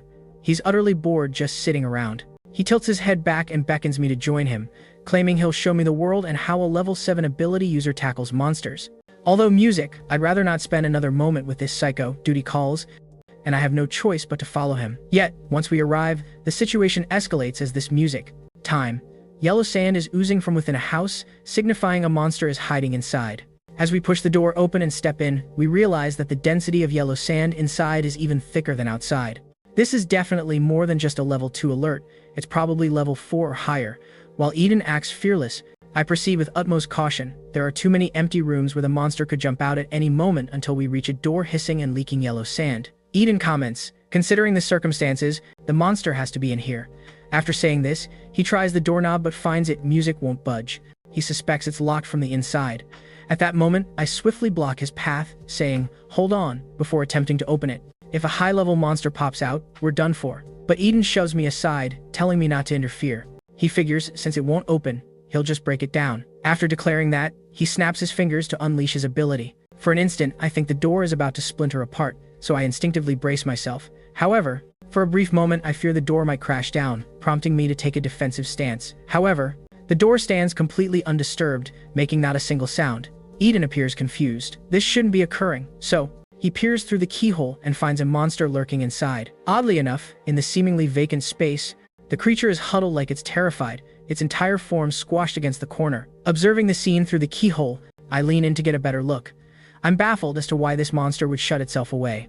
I suspect it might not be very strong at all. Yet, Eden calls me a fool, asserting that the yellow sand within is level 7 or higher. That's a serious threat. My heart skips a beat at that revelation. Wasn't it stated that remote locations like Manhwa Island only host comparatively weaker monsters? Why are level 7 beasts showing up here, too? But Eden exclaims, this is the first time since we got here that he feels his blood racing because he can finally face a worthy opponent. Gazing at his manic expression, I realize he has completely lost it. Even if we team up, survival is not guaranteed. We need to escape and alert headquarters first. So, I twist the doorknob, ready to push the door open and leave. But to my shock, the exit door is stuck as well. I shoulder the door with all my strength, but nothing happens. Just like the door hiding the monster, it refuses to budge. As I ponder whether this is the monster's skill at play, Eden begins to pound on the room door, yelling for that reclusive monster to come out and face him. With a snap of his fingers, he activates his ability 10 times in a row. Yet, that door doesn't even show a hint of stress. Meanwhile, I also look for other ways to break free. But whether it's doors, windows, or walls, everything feels intensely fortified, utterly unbreakable. This solidifies my suspicion that it's this shut-in monster's power trapping us here. With no way to counterattack or flee, I can only hope the other members of the Manhwa Island team will come to our rescue. Meanwhile, at the Manhwa Island Response Center, team leader Ko Duckman suddenly slams his hand on the table, declaring that something major has happened. But when he says major, it's not about Eden and me being missing. He just remembered they need to head to F-City for group training. Immediately, the team members spring into action, gathering materials. They load everything onto a USB drive and toss it to Ko Duckman, urging him to hurry off to F-City for the training. After wrapping up their tasks, the team members believe they can finally relax. Just then, Namio-Seek suddenly remembers that Eden and I have been gone for 3 hours with no word. This realization gives Yoonji, who was just sipping coffee moments ago, a serious headache. She argues that they shouldn't have let 2 rookies venture off alone. After saying this, she tells Namio-Seok to accompany her for a check, while Kim-Yok and Kangchana stay back to manage the rest. However, Kangchana senses something is off. She stands, puts on her jacket, and insists on going along. Noticing this, Yoonji leans in closer and whispers if the scene they're dealing with is near that site. Are you really okay? Upon hearing this, Kangchana grabs her jacket and strides forward. Don't worry, I'm fine. Let's hurry. Shortly after, they find themselves at the scene. Just as they question where Eden and I are, Namio-Seok spots 2 indistinct figures approaching from the depths of the corridor. Just as they question where Eden and I are, Namio sees 2 indistinct figures drawing near from the depths of the hallway. At this moment, Eden and I are racing toward them, yelling not to shut the door, but we still arrived a moment too late. The door slams shut already. Witnessing this, both Eden and I feel defeated. Yoon Ji-won surveys our crushed expressions and asks what happened. I then recount every detail to her. Upon hearing this, Kang China tells us to back off. She wants to give it a shot. With that, her arm starts transforming into metal. In mere seconds, a metal blade takes shape. Kang Chana strikes the door with all her strength, but the door remains entirely unscathed. Next, Yoon Ji-won rolls up her sleeves, eager to try as well. Her power is the spider monster ability. She aims to use the spider's petite size to squeeze through the keyhole into the room. Yet, it's still too tiny. The spider can't breach the entry at all. Noticing everyone showcasing their abilities, Eden urges Namio to stop spectating and show us if he has any tricks up his sleeve. But Namio-Seok states his ability isn't of the offensive kind. Right now, aside from team leader Ko Ditman and manager Kim Ibok, all other team members are present. The team leader is off at group training and won't return until tomorrow. Our only hope for rescue now lies with manager Kim Ibok, but suddenly, a figure emerges, startling us. To our shock, it's manager Kim Ibok. He says since we were delayed, he decided to check in on us. We quickly go over the situation again, explaining everything to Kim Ibok. After hearing this, he crouches down to peek through the keyhole at the situation inside.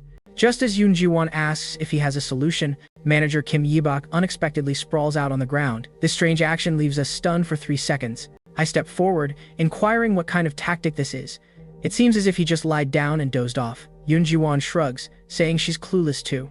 Manager Kim primarily handles internal matters, and she's never witnessed him activate his abilities. Just as everyone is confused, Namio points out a concerning thought, saying, "Isn't it odd? That monster refuses to exit, so how does it intend to eliminate us?" Just then, the entire house begins trembling violently. Kang Chana dashes out, exclaiming, "The noise is coming from the inner room." When everyone gathers there, the sight before us is shocking. The inner room is being violently constricted. Eden shouts, realizing the shut-in monster's motive. It intends to make the entire house vanish, leaving only its own space, effectively dooming us.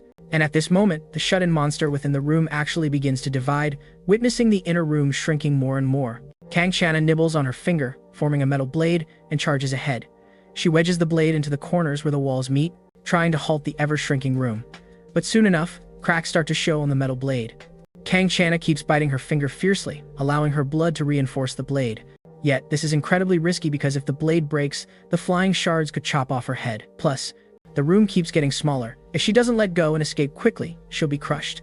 Just as Yoon Jiwon yells for Kang Chana to stop, I rush in and grab her, just as the metal blade snaps in two with a loud crack. Kang Chan's eyes slowly fill with despair. Tears silently stream down her cheeks, while her gaze remains locked on the mural, being consumed inch by inch. Just when the inner room teeters on the brink of total erasure, I grab Kang Chana and make a narrow escape. In this moment, the tremors from the room's compression cease, and Kang Chana collapses from severe blood loss. I'm left confused, so I ask Yoon why Kang Chana would go to such lengths for this.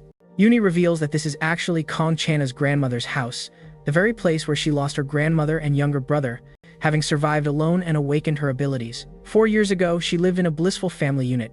The reason she acted so desperately was because that mural in the room was drawn by her younger brother, depicting their family of 3. A wave of shame washes over me, so this is the story behind it all. But right now, the priority is figuring out how to escape, as we have no clue if the next compression will erase the entire house. We need to act fast before the walls shift again. The tiny cracks in the wall before us become our only glimmer of hope. We start chiseling at the cracks with small knives, trying to widen them. We take turns through the entire night, each one of us drained. Even Kang Chana, who just regained consciousness, pitches in. I scratch my head and tell Kang Chana, I heard this is her grandmother's house. Yet it seems like no one lives here. It's eerily clean. It appears she comes back to tidy up regularly, but Kang Chana explains she's waiting for the monster that took her family. I ask how she knows that monster will return, because it's not like the other beasts. In her memories, the monsters haunting her home weren't just the metal blade creature. There was one that looked almost human. It seemed to have a purpose and some sort of intelligence, unlike the others, just here to take lives. And within a year, when monsters flood the world, that being will surely reappear. This is why she has lingered on Ganghwa Island. Just then, the house starts to shrink and tremble again. We can only retreat into the corridor. By dawn, the house is already 1/3 smaller. The entire night has left us breathless. Just when I think we can catch a break, the house starts to shake once more. I glance over at Manager Kim, still fast asleep nearby. I want to rouse him so we can find a hiding spot together, but Manager Kim suddenly jolts up, half his face obscured by thick mold. He insists he thinks it's almost time. After saying that, the tightly shut door abruptly swings open. The shut-in monster, its head cloaked in mold, bolts out in agony. This shocking sight sends us into a frenzy, demanding to know what ability Kim Yubok used that could make the shut-in monster, who never leaves its room, run out on its own. It turns out his monstrous ability is mold, labeled as the chronic killer.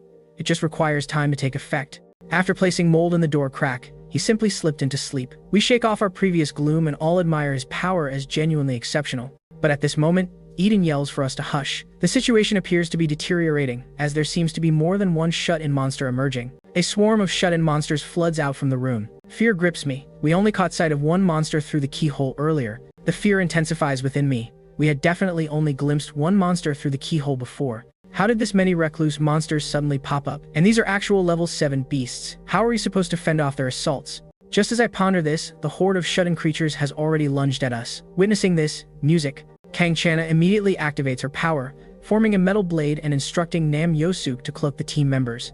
Namio's music monster ability generates a realm where nothing is detectable. Every living thing becomes utterly invisible, creating a perfect hiding effect. After saying this, Kang Chana surges forward with her metal blade. With a single blow, she takes out the first monster that approached.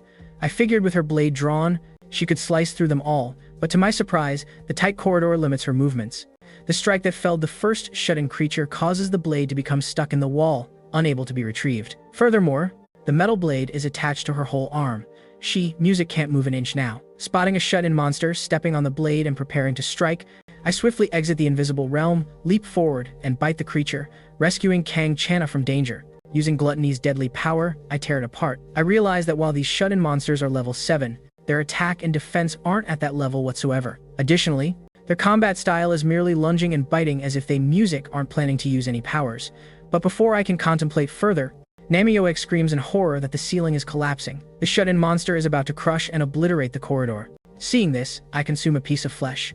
Immediately, I want to trigger the shut-in monster's ability, but instead, I still invoke the mirror monster's ability.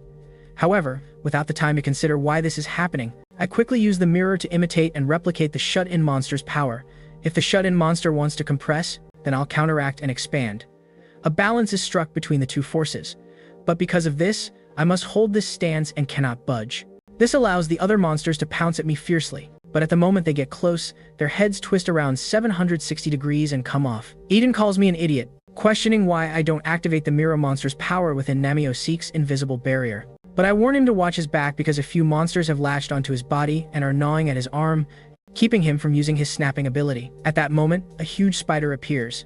Its razor-sharp claws pierce clean through those monsters' bodies. I didn't think that Yoonji's little spider was actually such a massive beast. As the team's support and leader, Namiozu quickly tells Eden to assist Kang Chena.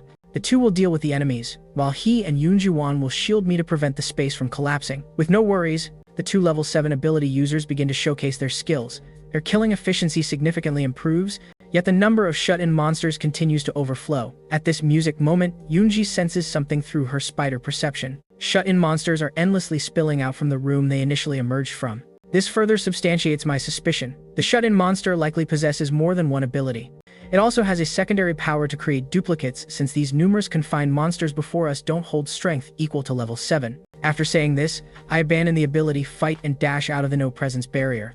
I shout at Eden and Kang Chana to carve a bloody path for me. Eden and Kang Chana instantly get it. They strike with full force, hacking their way to the exit. I seize the chance, leap ahead, and dive into the room. The scene inside is just as I anticipated, filled with a swarm of monsters, and the origin of the shut-in monster is hunched in the corner, still splitting continuously. It controls these clones to fight via red threads on its back, all while hiding in the safety of the room itself. Seeing this ignites a rage within me.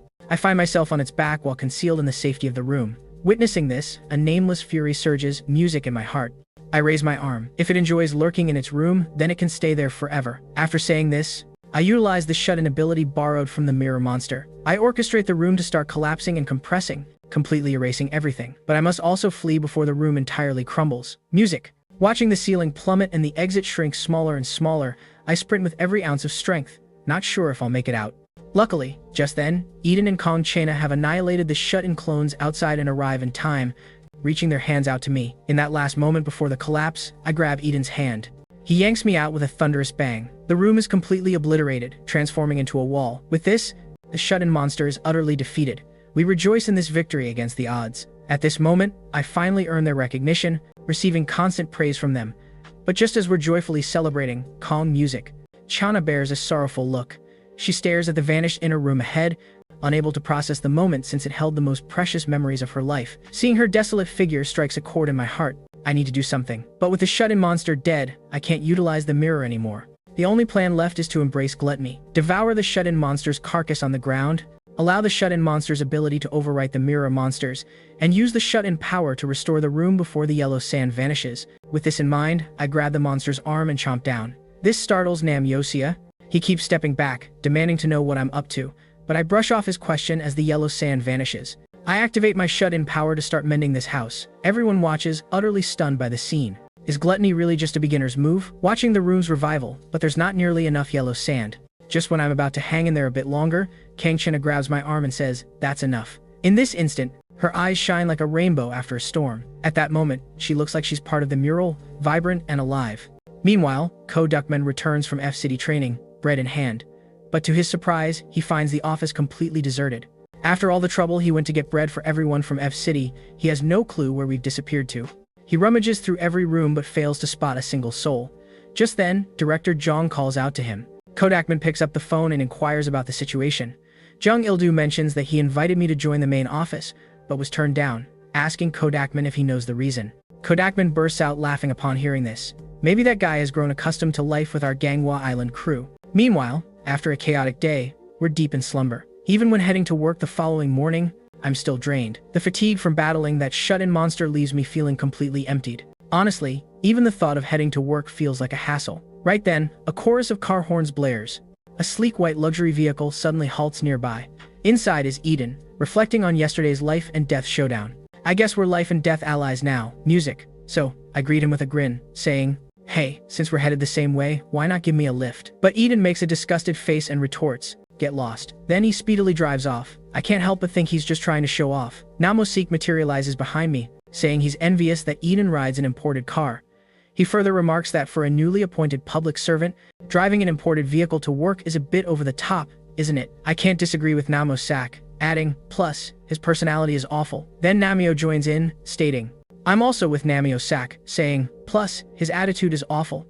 Then Namios jumps in with, no matter how good-looking or wealthy he is, what's it worth with a terrible attitude? He must be friendless. After that, we both burst out laughing music together. But why do I feel a twinge of defeat? Ultimately, Eden and I share just one thing in common. We have no music friends. I'm even starting to feel a bit jealous of Eden. Upon reaching the office, I'm welcomed by team leader Ko Dakeman Music with a bright smile, a stark contrast to his initial greeting. He joyfully exclaims, welcome, level 7 ability user. At this, I jokingly press my hand against his head. Level 7 ability user? Seriously? As Yunjan walks by with music documents, she explains that since I use the gluttony ability to consume a level 7 monster, naturally, I've upgraded to a level 7 ability user, right? She offers her congrats as well. Then I hear a loud slap as Kodakman gives me a playful shove. Hearing this, I place my hand on his forehead. What do you mean, level 7 ability user? Yunjan strolls by with music documents, explaining that since I use the gluttony ability to consume a level 7 monster, it makes sense I become a level 7 ability user, right? She adds a congratulatory note. Then, I feel a sharp bump as Kodakman jostles me hard, exclaiming he thought I was weak but didn't expect the gluttony ability to be that top-notch. Namosak is even more jealous, his face lighting up with admiration, saying, you're the only one who can constantly develop their skills. It's truly amazing. In that moment, I feel happier than I ever have, being recognized by so many people for the first time, aside from my sweet, petite mom. But this joyful atmosphere prompts Eden to slam the table in frustration, petite mom, who has received affirmation from so many folks. Yet, this peaceful moment leads Eden to pound the table in frustration, glaring gloomily while saying, stop, music chatting. Don't you have any work to do? Upon seeing Eden's dark expression, I'm left puzzled. He previously ignored me when I was level 1. Now that I've leveled up, he's still not satisfied. Is this what they call envy and resentment? Just then, a delicate hand rests on my shoulder. Kang Chana, freshly out of the shower, approaches me, drying her hair with a towel, suggesting she wants to chat outside. Still not satisfied. Is this what they call legendary envy and resentment? Just then, a delicate hand lands on my shoulder. Kang Chana. We then find seats outside. I ask, slightly anxious, what she wants to discuss. She shares she wants to thank me for the help I provided at her grandmother's house. I respond, aren't we teammates? She says she wants to express gratitude for what I did at her grandma's place. I reply, aren't we on the same side? This is what I should be doing. But suddenly, she leans in closer, placing her face right near mine, telling me she's always had a thought about me. Instantly, my heart races. What does she mean by a thought about me? Is this the infamous confession? Should I push her away or go with it? So, I ask her what she means by that thought. She looks dead serious and says she doesn't believe I'm a level 1 ability user. This answer leaves me speechless. This isn't what I expected to hear, but I still ask her what she means by claiming I'm not a level 1 ability user, stating it's because I have a recovery ability and can absorb other monsters' abilities. Such powers are definitely not what a level 1 ability user possesses. Hearing this, I pinch my chin and think back. So, that level 1 monster I faced that day wasn't the gluttony monster. Kang Chana suggests I reflect on whether I faced any other monsters before becoming a special public servant. But no matter how I rack my brain, this can't be true. How could I forget something so significant? Just then, I catch a glimpse of black smoke rising not far behind Kang Chana, and within that smoke, it seems something is about to make its entrance. Instantly, my heart starts pounding like mad. That's the monster that invaded my memory, now showing up here. My panic disorder, which I thought was gone, kicks back in. I mentally curse myself. Damn it, those hallucinations are coming back. Is this panic disorder really coming back? Kang Chana notices my distressed, crouched expression and asks anxiously, what's wrong? Are you okay? I grip my hair and tell her I'm fine, just occasionally remembering some frightening stuff. Upon hearing this, Kang Chana takes my hand and says, don't be scared. With her around, this place is really secure. Her gesture makes my panic seem to vanish, leaving me blushing. And she looks at me, clearly sensing something's up in my past. Just then, Ko Dickman, wearing a red coat, appears beside us and asks if we're an item. Hearing this, I frantically wave my hands, my face burning, wanting to clarify. But Kang Chana calmly stands and says no, adding that if monsters swarm in within a year, we'll all be dead. What's there to discuss about dating? Totally uninterested. Those icy words pierce my heart like a sword. This is way too crushing. Is she not into me or just not into dating? Watching Kang Chana walk away, Ko Dickman gives me a playful kick and remarks, looks like you got friend-zoned, young man. Though things aren't quite how he thinks. Watching Kang Chana disappear, I still feel a pang of hurt. Time flies. In the blink of an eye, there's only 1 hour left until we wrap up work. So, Yoonji-won instructs everyone except those on duty to check the yellow sand detectors. I'm teamed with Kang Channa to oversee our assigned area. Kang Channa is recording the yellow sand detection frequency. Meanwhile, I'm still mulling over our previous conversation. If everyone's going to bite the dust, as Manager Kang said, then thinking about useless matters is pointless. I should concentrate more on surviving the monsters. But with so little information available about them, I wish we could communicate. But just then, a phone rings out in the mountains, the kind of phone that's only used for dire emergencies. Namos, severely injured on the line, reports that there's a monster in Zone 3. He and Team Leader Ko are both hurt, and that beast is heading right for us. He warns us to be wary of what the monster might say. Kang Channa is taken aback. How is this even possible? Team Leader Ko's a level 10 ability user. How could he have been harmed? Hearing this, I can't believe it. That carefree uncle I saw is actually a level 10 ability user. But before I can process it, yellow sand starts to swirl around us. The monster has finally arrived. Kang Channa warns me to stay alert. This is a creature that even a level 10 ability user couldn't handle. Amidst the yellow sand, a figure similar to a sniper scope slowly appears. It's a monster with a huge hole in its head. The first thing it does when it sees us is greet us in a human voice, saying, "Hello there." The monster makes a simple request, but it leaves both ability users utterly stunned. Noticing our silence, it asks again, "Nice to meet you. Can we chat?" How is it possible for it to speak like a human? Aren't monsters supposed to only mimic sounds without true language skills? Kang Channa gasps, "This must be a language monster." This is her very first encounter with a talking monster. The language monster notices our hesitation.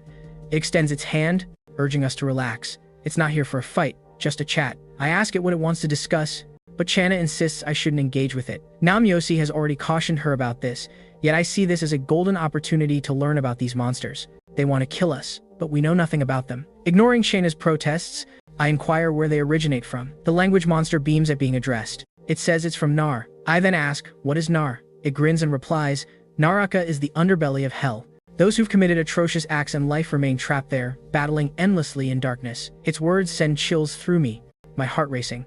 Does this mean these monsters were once human? Before I can finish the thought, the monster reads my thoughts and declares, "You're spot on. Monsters were once human." My pupils widen in disbelief. How can this be? If monsters were once human, then what exactly have I been devouring this whole time?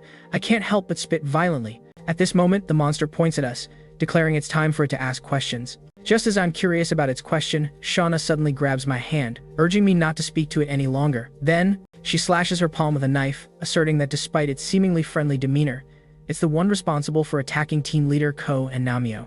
She's ready to cut off any further dialogue with this monster. As she speaks, a spear materializes in her grip. The language monster, seeing this, raises both hands and pleads for peace.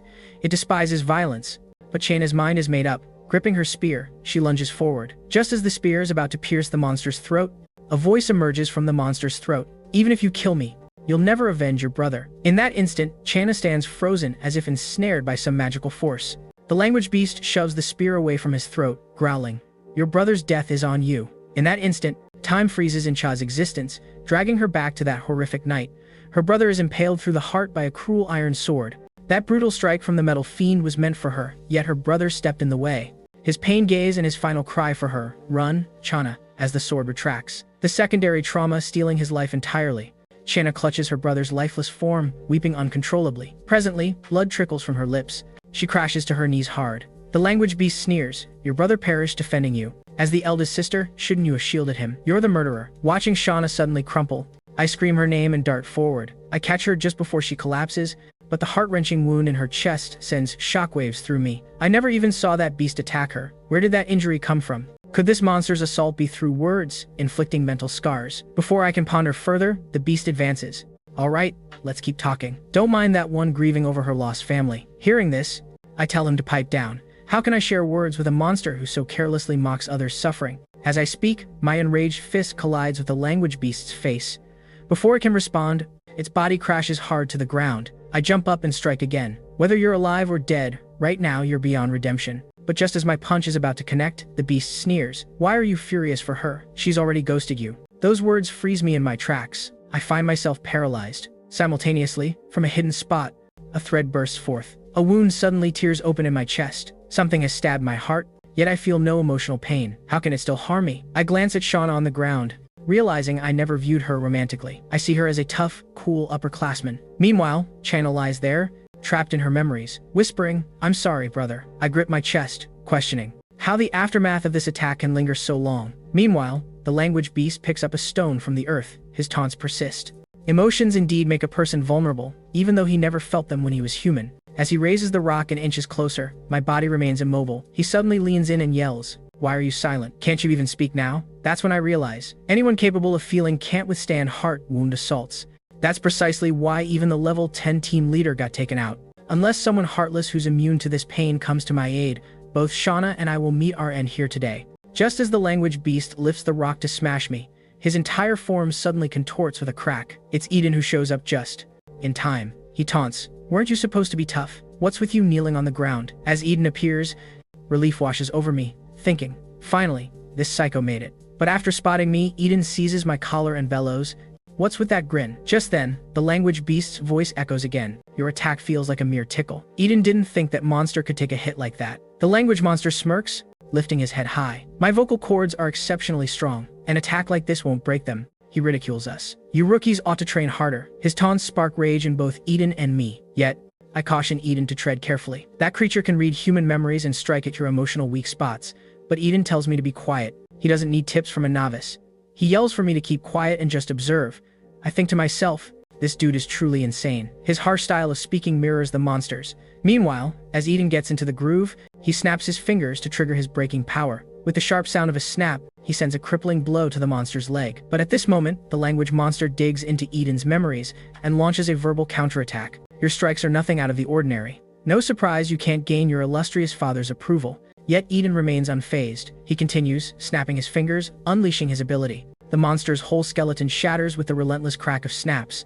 Realizing his verbal jabs have no impact, the monster escalates his assault.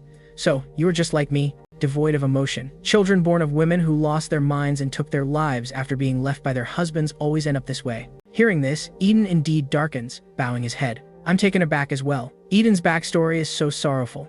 I always believed he was just another spoiled rich kid. But even if he's a psycho, being attacked like this must have pushed his buttons. Just as I consider stepping in to intervene, Eden, who had been fuming, suddenly erupts in laughter. "So what? What of it?" The moment those words leave his lips, he lunges and seizes the monster's throat. "Can you fault me? Blame my mother for being fragile and weak. Only the strong can endure." The language monster realizes even this fails to rattle him. With a sneer, it delivers its final devastating blow. "Then, it seems you won't survive either, considering you're even feebler than that kid beside you." In that instant, Eden freezes. Even his mother's death couldn't leave a mark, but claiming he's weaker than me strikes a raw nerve. At the same time, the language monster unleashes a blade of light, ready to slice through Eden's heart. I manage to intercept it with my arm just in the nick of time. I finally crack this guy's attack strategy. First, he launches heart wound attacks to drag people into despair. Then he follows up with that tongue blade from his mouth to pierce the heart. At that moment, the awakened Shauna dashes forward and cleaves the monster's tongue blade with a single strike. This makes the language monster howl in pain. The blade in his throat is his Achilles heel. It makes sense now why damaging his body caused no real harm. Shauna turns and checks if we're alright, but watching her smooth, effortless moves makes my cheeks flush and my heart race, though I shake my head, forcing myself to focus. Right now, waking Eden is the priority. I keep shaking him, but it doesn't help. He keeps murmuring, claiming I'm weaker than him. I scratch my nose, surprised he cares this much. So, I give him a kick. "Get a grip. Don't let that guy get to you." "Sure, I'm impressive, but you are way more impressive than I am." As I speak, Eden's body music shakes just a bit, but then he wears a look of confidence. Naturally, the language monster, with its tongue blade cut off, can't talk. It merely flails its tongue blade, preventing us from getting close. I understand that if we don't take him out now, the night will only bring worse trouble, but his tongue blade makes it hard for us to approach. Chaina insists she'll take care of this. While the monster can't talk, music, she figures it's the perfect time to strike. Yet, Eden halts her, asking if she really wants to confront the monster in this state. That's when Chaina realizes her wounds from the language monster are still fresh. I also comprehend that as long as that beast is alive, the heart wound attack will remain effective, and our wounds won't heal. Glancing at one music-injured ally and one power user who can't fight the monster, I know I have to act. So, I sprint toward the forest, making mocking gestures. I aim to draw the language monster's attention. As it follows, I yell to Eden, "Music, handle Manager Kang. I'll deal with this beast." But Eden calls me a fool, insisting that my current skills only work in closed spaces. Hearing that, Che immediately tells Eden not to fret about her and to rush to assist me. Meanwhile, I lead the language monster deeper into the woods. While I run, I survey my surroundings for an enclosed area, but right now, there's nothing but trees around. Just when I'm stumped, a white car suddenly halts on the road, music below me. Eden leaps from the car, yelling for me to jump in. Seeing this, I crash through the guardrail and leap down. I think to myself, man, Eden is so generous. What a young boss. Really admirable. In no time, I dive into the car. I extend my hand and provoke the monster again. Come on, come get me.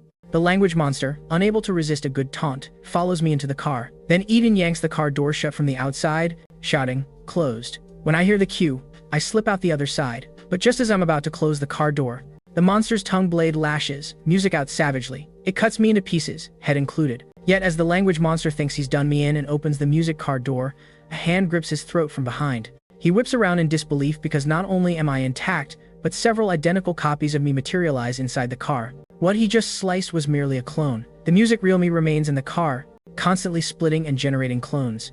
Now my doppelgangers clutch him, dragging him back into the car, and they begin to assault music him with their teeth. Outside, Eden sees the plan has worked but notices I haven't emerged. He pounds on the car window, questioning how long I intend to stay inside. Then, as music, if it dawns on him, his eyes widen. Does he think I never plan to come out at all? Just then, Channa arrives, clutching her injury, and inquires of Eden Music about my whereabouts. Inside the car, the monster, trapped by clones, desperately tries to reverse the tide with verbal attacks. He sneers, "You're just a violent person, just like your father." Upon hearing this, my pupils widen. A dormant memory suddenly resurfaces in my mind. I see my younger self being yanked by the collar by my father, lifted high off the ground. He sneers, "You're just a violent person, just like your dad." At that, my eyes widen. A buried memory jolts to life. I recall my younger self being yanked by the collar by my father, hoisted painfully into the air. His mouth keeps echoing, "Fight, music, fight." The voice of the language beast lingers as that brutish father fades away. You must have felt such relief to end his verbal assault. I pound my ears with both hands, desperate enough to shatter my own eardrums. Finally, silence reigns. That's enough. Quit playing with people's feelings. The language beast smirks, believing he got to me. Just as he's about to unleash another barrage of words, I shove my hand over his mouth while my clones hold him down completely. As my fingers tighten, the shut-in monster's powers trigger instantly. The body of the white car shrinks rapidly before my eyes. Channa's desperate shouts try to intervene, but Eden restrains her, saying, "If I'm not concerned about my life, does she even care about hers?" With a deafening crack, the white car music compresses into a mere lump. Their faces are etched in stunned silence. Simultaneously, the yellow sand around them fades away, signifying the language beast is entirely gone. Shauna frantically tugs at the car's frame, striving to pull me out, but Eden warns her that it's too late. The scene is grim. He believes I'm already finished, but Shauna remains silent, intensifying her efforts, saying, "My regeneration isn't like the usual ability users. If I can extract her before the yellow sand vanishes, there's a chance she might make it." Seeing Cha so resolute, Eden jumps in to help. While struggling, he curses me for choosing a path of destruction with the monster. Meanwhile, I find myself in an eerie void. Everything is pitch black, and my body feels numb. The loquacious language beast has vanished. Did I actually take him down? I wonder what he intended to say in his final moments. At this moment, the language beast's voice resonates in my head again. He states, "Naraka is searching for me. Remember my mission." Just as I sleepily inquire what mission, the language beast bellows, "Wake up." My eyes snap open. Before I can ponder my surroundings, my stomach starts gurgling. Suddenly, my clothes rip apart. A hand bursts from my abdomen. Then, that wolfish creature, existing solely in memory, manifests before my eyes. It caresses my music face, inquiring if I remember it. I stare at it in terror, sweat chilling on my brow. A sealed memory floods back into my mind. I see a childhood version of myself, frozen in fear. It's a beast covered in mouths, perpetually music drooling. In a panic, I clutch my father's clothing fiercely. "That's a fiend. We have to escape." But my father lifts me up, insisting I must confront that being from now on. Tears streaming down my face, I plead with him to explain why. My father tells me I must gain special power from it. Only with that can I enter Naraka. I continue to beg on the ground, but he throws me towards the monster. This is a memory I wish would stay buried. Meanwhile, unable to open the door, Eden snaps his fingers to activate his ability before all the yellow sand vanishes completely. The twisted car door cracks open. He quickly tears away the debris and at last uncovers me inside. I'm completely squashed. My bones are contorted and broken into a jumble. Eden and Cha gaze at the scene, their pupils wide in horror. No hope. Even the healing yellow sand has vanished. He fears I can't survive, but something strange occurs. I cough up healing yellow sand. Music. In an instant, all my shattered bones return to their former state. This intense moment leaves the two level 7 ability users stunned, their eyes wide in disbelief. You see, yellow sand is something only true monsters can generate. Yet, right in front of them stands a level 1 ability user who can create yellow sand as if he were a monster himself. But after I recover, I just lie there on the ground, snoozing as if nothing happened. This freaks Eden out, leading him to kick my back, demanding to know what's going on with me. I turn around, feigning confusion. Eden grabs my collar and hoists me up, saying, "I just spewed out yellow sand like a monster," and questions whether this is part of the gluttony monster's powers. His words trigger a distant memory. After taking down the language monster, I recall a long-buried memory. The gluttony ability wasn't something I recently unlocked. I've had it since I was a kid. This all comes from my dad shoving me, tossing me alone into the woods to battle the gluttony monster. As I ponder why my dad would do this, my long-suppressed panic disorder surges again. Seeing me crumple to the ground, Eden stares in disbelief, loudly asking, "What's happening? Why did I just fall?" At that moment, Channa grabs Eden's shoulder and explains, "It's probably just my panic disorder acting up. I need to rest." She insists that this stays between the three of us. Eden shakes her off his shoulder, wondering if they shouldn't alert headquarters and just let this monster-like guy go free. Channa calmly explains that they still don't understand why I can create yellow sand. Reporting this now could put my life at risk. Suddenly, Eden steps towards Channa, his expression fierce, questioning what if I turn out to be as dangerous as a monster. But Channa firmly retorts that she doesn't believe I'll cause any harm. Eden glances back at me, still lying there, then brushes his hair back, shrugging it off, saying he doesn't care what I turn into anyway. Just like that, the three of them agree to keep my yellow sand ability under wraps. However, once I regain consciousness, realizing I can create yellow sand like a monster, I feel crippling despair. What's up with the gluttony monster? Why can I produce yellow sand like a beast? As I spiral into thoughts of becoming a monster, hallucinations dance in my vision once more. In the reflection of the train's glass, I see myself transforming into the gluttony monster. Terrified, I stumble backward. Now Yosio catches sight of this and asks what I'm up to, reminding me not to act strange on the subway. I grip my chest and explain that I saw a bizarre illusion and question if he has time to chat, but Yosuk raises a hand in refusal, stating that he doesn't mingle with coworkers after hours. His words sting a bit, as I thought Yosuk was the most approachable person on the team. Then, Yosuk's phone buzzes. He answers to find it's his old colleague, Kim Wooju, reaching out. So I tag along with Yosuk to a nearby bar. Yosuk, tipsy, gestures at Kim Wooju, telling him to request a transfer out of the Gwangan team. However, Kim Woo doesn't respond right away. Instead, he asks who's sitting next to Yosuk. Yosuk turns to me, complaining about why I'm following him. I sprawl across the table, equally intoxicated and disoriented, explaining that I'm feeling down and don't want to be alone. After some back and forth, I learn the whole situation. Kim Woo suffered terribly in the Gwangan team and wants to leave. So he called Yosuk, knowing Yosuk once faced the same bullying and was the most victimized person there, even though his personality isn't as weak as Kim Woo-jo's. He decided to stir up a massive uproar and switched music to the current Gwangan crew. Upon hearing this, I'm livid. What kind of folks are in the Gwangan crew? How can they take it so far? Yosio tightens his grip on his glass, zoning out momentarily. He declares, "Those guys are a bunch of devils, a bunch of losers." Then he gets serious, telling me there are loads of shady characters among special public servants. Those guys are as fearsome as monsters. Music. If monsters are threats to ability users, then those guys are monsters to everyday folks. Upon hearing this, I suddenly recall what Eden mentioned earlier. I wonder if I too will turn into someone as menacing as a monster. Eventually, Kim Wooju can't handle his drinks and passes out. Yos and I make up our minds to take him to his parents' shop, planning to split after we drop him off. Yosuk just nudges open the shop door, and his eyes widen in disbelief at what he sees inside. Members of the Gwangan crew are lounging in the shop. Just as Yosuk is bewildered, a tough chest slams into him. A red-haired guy smirks at Yosak, saying he came for Kim Wooju, but is pleasantly surprised to cross paths with him instead. With that, he kicks Yosak down to the ground. Then he mercilessly stomps on the fallen Yosak. "Since you intended to leave the team, you should have just walked away quietly. How dare you set fire to the office?" In that moment, I arrive lugging Kim Wooju and grab the red-haired man's arm, saying, "Aren't we all special public servants? Why resort to violence against each other?" The red-haired man glares daggers at me, demanding to know who I am. I reply that I'm like Yosak, a member of the Manhwa Island crew, but the red-haired man bursts into laughter. Before I can react, he lands a punch on my face, sending both Kim Wooju and myself sprawling several meters away. Afterward, he casually wipes his arm.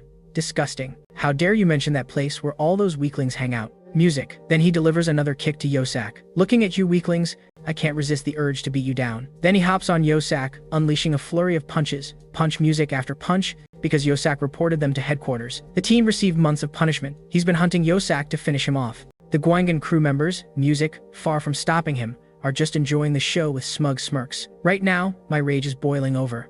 Yellow sand, music starts to seep from my mouth without me realizing it. Just then, the shop door suddenly swings open. Before the red-haired man can process what happened, Music, a size 43 shoe slams into his face, sending him crashing to the ground.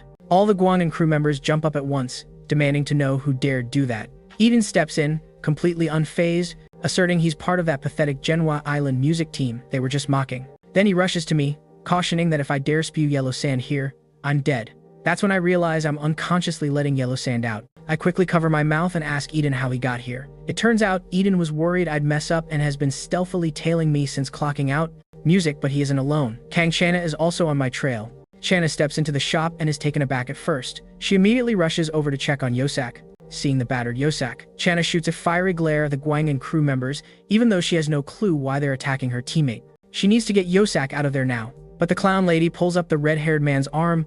Absolutely not. After their crew nearly turned one of our guys into a punching bag, they aren't just going to let us stroll out of here. Meanwhile, the guy in glasses chimes in, claiming that since he used to work with Yosak, there's still unfinished business to settle. Music, China looks at them and asks, "Aren't we all just public servants? Do we really need to cause a scene and face consequences?" Well, the clown woman counters that it's probably us who'll end up in trouble, as both sides bicker endlessly. The battered red-haired guy springs back to his feet. The first thing he does, make a beeline for Eden. Eden smirks wickedly, clearly enjoying the moment. He lunges forward too, but even though it's a one-on-one, the guy in glasses insists on butting in. I don't want to watch Eden deal with two foes. Just when I'm about to jump in, Manager Kang from behind tells me to hold back, warning that it could get messy if I trigger my transformation. With that, she scans the shop and spots a potential weapon in the corner. Currently, Eden is battling Music, two foes, and he's at a clear disadvantage. The glasses guy has his hands grabbed from behind. Meanwhile, the red-haired dude lifts a chair, ready to smash it over Eden's head. At that moment, Music and attack strikes his side unexpectedly. Channa swings a broom with skill, then takes out the glasses guy's leg, making him writhe on the floor in agony. The red-haired guy attempts to get back up and retaliate, but Channa points the broken broom at him, making him freeze. If you want to keep your skin intact, you better back off. Just then, a middle-aged guy with droopy eyes walks into the shop, claiming he was just in the bathroom. China, bewildered, asks who he is. He claims he's the leader of the environmental department's Guangan Yellow Sand Response Team. China believes a sensible voice has finally shown up, so she Music informs the Guangan leader that his crew hurt our Gangwa Island members, and that's how this mess started. She expresses hope that he can manage the situation correctly. But before Music Shauna can finish, his fist smashes into her face. "You're not regular people, so don't mess with my guys." Watching Manager Kang go down from that crushing blow ignites a wildfire of rage in my heart, and yellow sand begins to seep from my mouth once more. Eden, seeing this, tries to stop me, but I dash forward, appearing directly in front of the Guangan team leader. Before he can even flinch, my fist crashes into his face. The strike, laced with yellow sand power, sends him flying across the room until he slams into a wall and finally comes to a stop. Witnessing the yellow sand filling the space, Guangan members are left utterly stunned. Eden grips his forehead, thinking, "This is bad." I stride toward Chana, asking if she's okay. She scolds me, stating, "Wasn't I clear about not using yellow sand?" I apologize, explaining, "Seeing you get hit fired me up, and I didn't mean to unleash the yellow sand." In that moment, the heavily battered Guangan leader bursts into laughter. He says, "I'm clearly no monster, yet here comes the yellow sand. What are you exactly? Care to join our team?" But then I recall what Yosak said back at the bar. Without hesitation, I turn him down. What a joke. There's no way I'm teaming up with that scum. Hearing Music, the Guangan leader smirks wickedly, replying, "Too bad for you. You're not walking away from this today, and right now, there's a load of yellow sand here." He wants a showdown between the Guangan and Gangwa Island squads, a clash of ability users. At this, all three of us wear expressions of shock. These Guangan folks are truly nuts.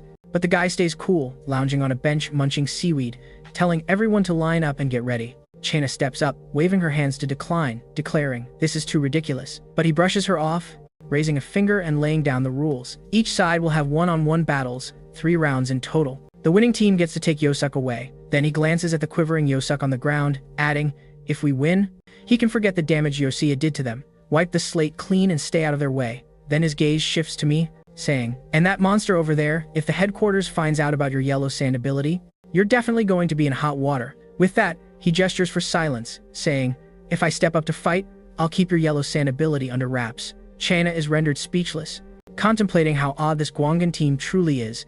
Their leader is completely off the rails. Eden, watching from the side, suggests they should just take down the team leader first, but Chana shoots it down. If they do that, his teammates will go ballistic, and it'll just spiral into chaos. The opposing Guangan team is more than ready for a fight, particularly the red-haired guy they previously pummeled. The leader says, Just call this a friendly match between teams. Whoever gives in first loses. With that, his expression suddenly shifts to one of aggression. The first to yield loses. Suddenly, his face twists into a fierce glare. But the rule is no killing. This leaves us all totally confused. Is this some kind of joke? Killing? We've never even thought about that. With that in mind, Eden quickly takes off his hat. While putting on his gloves, he declares, "If that's the case, let's throw down." I've been itching to test myself against ability users. I quickly step in front of Eden, asking if he's lost it. Does he really want to end up like those guys? But then, Channa drops a bombshell that rattles me. She taps her chin and says, "Let's fight." Just as Eden suggested, but she insists we stretch out the matches as long as possible. Faced with this, both Eden and I wear puzzled looks, questioning her reasoning. Channa, clearly impatient, replies, "You'll find out once you're in the ring. Who's going first?" Eden loosens up, clearly eager, and says, "Let him take the lead. He's not willing to twiddle his thumbs." Over on the other side, the leader is prodding his team for a volunteer. Just then, the guy with glasses takes them off. Veins flare slightly in his right eye as he activates his ability. His power allows him to assess his opponent's abilities through his gaze. In no time at all, the glasses guy finishes his analysis. He announces, Eden from our side possesses the breaking monster ability, inflicting damage to his foes by breaking his own body. The red-haired guy chimes in, "Let him go then." After all, he holds a grudge against Eden from before this fight. He's itching to give him a beating. With that thought in mind, he tightens his fist. Suddenly, his arm morphs into a cluster of sharp branch spikes, shooting violently toward Eden. But Eden stands there unbothered. Calmly, he snaps his fingers lightly. All the branch spikes coming at him shatter effortlessly. He then casually brushes back his hair, taunting, "Is that all you got?" But the red-haired guy just smirks as he clenches his fist once more. To our surprise, the broken branches start wrapping around Eden's entire body. It turns out the red-haired guy's ability isn't limited to just living branches. He can also manipulate the shattered ones at will. In no time, Eden is entangled like a mummy. The red-haired guy sneers. If he can't even twitch a finger, how's he supposed to use his ability? Is he really going to give up like a coward? But Eden retaliates, calling him trash, asserting, of course, there's one spot he can still break free. No sooner are the words out than the sound of cracking bones echoes ominously. Instantly, all the branches restraining Eden explode into splinters. Seizing the moment while his opponent is distracted, he latches onto his throat. With an emotionless face, he states he'll start by breaking his fifth vertebra. As he snaps his fingers, the opponent's fifth vertebra shatters immediately. The red-haired guy's lower body goes limp and teeters on the brink of collapse, but Eden hoists him up by the neck, growling, "Don't black out just yet. The show's only just getting started. Now for the real deal. Is your neck ready?" But just as Eden gears up to snap another finger and unleash his ability, Kong Channa halts him with her hand. "Hold up. Do you really want to kill someone here?" She then informs the Guangzhan team leader that they've claimed victory in the first match. Only then does Eden release the quivering red-haired guy. The intense pain has the red-haired guy crawling on the ground, retching non-stop. After heaving, he glances back at his team leader and shivers. The Uncle Music watches the writhing red-haired guy with a cold stare, stroking his chin thoughtfully. "All right, let's keep going," Kang Channa says while tying up her hair. Eden's strike was way too savage and barely bought us any time. Eden pats his own arm, claiming he gave it his all, music to delay. Now, he's set for battle. Kang Channa gestures with a finger, asking who wants to go next. The glasses-wearing guy analyzes the situation, stating, "Kang Channa can forge iron from blood. She's a user of metal abilities. The only one who can challenge her is the clown woman. Her abilities are a flawless match." At that moment, the clown woman reaches into her clothes. 2 ribs are pulled from her body, like they are alive. She's a Rakshasa bone blade ability user who can turn her own bones into weapons. Kang Channa warns her not to use blades. Music. It's pretty hazardous, but the clown woman doesn't listen. The spine on her back morphs into sharp blades, making her look like a spider, using bone blades for support. After saying she's fine, she lunges forward in one powerful leap. Upon seeing this, Kang Channa quickly bites down on her wrist. Just before the attack lands, music, she forges a blood blade and deflects the strike right on time. The clash of blades creates a deafening sound, but the clown woman has another bone blade cleverly concealed. During their deadlock, she stabs straight into Kang Channa's side. The pain hits hard, and Kang Channa realizes she can't keep this up, so she swings with all her might, sending her adversary hurtling back. Then she charges forward aggressively. While the clown woman is in mid-air and unable to evade, Kang Channa navigates through the bone blade onslaught. At close quarters, she capitalizes on her chance music and slashes right across the opponent's chest. This hit sends the clown woman crashing out of the fight entirely. She can barely hold herself up, even with 2 teammates helping her. Afterwards, Kang Channa awkwardly inquires if she's alright, apologizing for not managing her strength well. This prompts Eden and me to shower her with praise. She wrapped up the battle in just 10 seconds. Eden even jokes that she excels at buying time. Kang Channa turns red and explains that it's because she's never fought against humans before. This behavior is a leftover habit from taking down monsters. The guy who just saw 2 losses breaks out in a cold sweat. Music. Weren't the Genhua Island team supposed to be a bunch of weaklings? What's happening here? Yet their team leader claps his hands nonchalantly, saying, "Alright, now it's time for his match against me." Kang Chana replies, "It's already 2-0. No need to keep going." The uncle tilts his head, saying, "Music, that won't work. He sat through 2 dull matches just to witness my skills." Then he raises 3 fingers, stating, "Since it's the main event, why not music make it worth 3 points? Kang Chana looks ready to refuse, but I step forward at this moment, saying, "As you wish." I point at the sleazy uncle, shouting that the condition is I will fight you. This catches all 3 of them off guard, but the uncle beams with delight, seizing the moment, while the glasses man activates his ability again, trying to sneak a peek and figure out what my ability is. But as soon as he catches a glimpse of the monster in his sight, he starts clutching his eyelids in terror. Then his entire right eye bursts. His face fills music with dread, sweat pouring uncontrollably from his brow. Is that guy really human? What on earth is he? But the uncle casually waves his hand, saying he can music send their strongest guy to take me on. And that guy is none other than Kim Wooju, who was smashed earlier. The newly sober Kim Wooju is forcefully brought over by a teammate. He's bewildered about music, why their team members are here, and scaredly asks where his parents have gone. The sleazy uncle leans close, music to whisper in his ear, saying, his parents have already clocked out. No need for him to worry. Then he shoves Kim Wooju forward, saying, let me music face their team's strongest member, Kim Wooju. Naomyo Suk stands up, trying to halt his former team leader, but it's clearly futile to awaken the conscience of a bully. The uncle glares at him icily, silencing him. Their business isn't concluded yet. After this fight, he'll settle things with Naomyo Suk properly. Then, with a voice dripping with threats, he tells Kim Wooju to make him proud. Maybe then he'll consider his transfer request. Under the uncle's pressure, Kim Wooju hesitantly moves forward. But the moment he gets close, shock fills my eyes. Because at this instant, my language monster ability kicks in on its own without me realizing it. My mouth instinctively, music, unleashes words that cut straight to Kim Wooju's heart, attacking everything from his looks and physique to his life story and every facet of his existence. Simultaneously, images of Kim Wooju's past flash in my mind, especially his deepest obsession, the memory of Naomyo Suk being music bullied.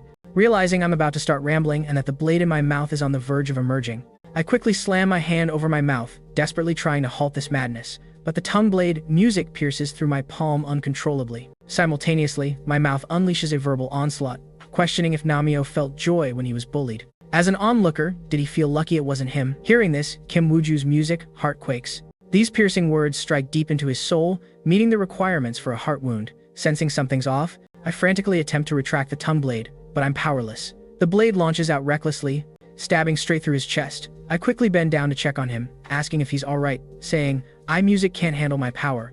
But with his eyes squeezed shut, tears flow as he murmurs, I'm sorry. Then, to my shock, he activates his own ability. A torrent of lethal, poisonous pus erupts from his body. This is his deadly poison ability. At such close proximity, there's no time to evade. My entire body gets drenched and corroded by the toxic sludge over a massive area. Eden and Kang Chana notice something's off and instantly try to rush in, but the sleazy uncle halts them, warning them not to interfere. The match isn't over yet. With that, the uncle strokes his chin and slowly strides toward me, asking if I want to throw in the towel. The poison will eat away at all my organs. I lift my battered face, music flesh exposed, declaring, what a joke, I never said I'd give up. The uncle replies, then don't waste time. Show me your ability without holding back. Pointing music at Kim Wooju crawling on the ground, he says, if I want to win, I must attack him. Only then can this game conclude. I push myself up, proclaiming I don't care about rules. Then I suddenly rise, fist clenched, and roar, what the rules? Defeating you ends the game just the same. But just as I rush in, the uncle stands unfazed, saying, since this game began, it must adhere to his rules. With that, he yanks his tie tight, unleashing his monstrous ability. Instantly, I feel a relentless force crashing onto my body, sending me crashing to the ground with a thud. Simultaneously, every ability user in the room is forced down, rendered flat against the ground. Eden struggles to maintain his position, asking, what's music going on? What is this force weighing down on us? Naomyo Suk lies nearby, gasping for air. He warns Eden and the others that this is the Gwangan team leader's ability. Everyone simply needs to lie flat and take shallow breaths. Music, and this sleazy uncle is a level 9 gravity monster ability user. He surveys everyone kneeling on the ground and can't music help but admire the sight. This image brings him an unexplainable comfort. Then he approaches me again, observing my face, slowly regaining composure. His curiosity grows, questioning what my body is made of. My healing rate is keeping pace with the acid's corrosive power. He decides to music, see what happens when he adds gravity directly to me. With that, he tightens his tie even more around his neck. My back and bones crack painfully. A mouthful of fresh blood mixed with yellow music sand sprays from my mouth. The uncle finds this amusing, wiping the freshly ejected yellow sand through his fingers. He chuckles. The more suffering, he's questioning what my body is made of. My recovery speed is actually matching the corrosive strength of the acid.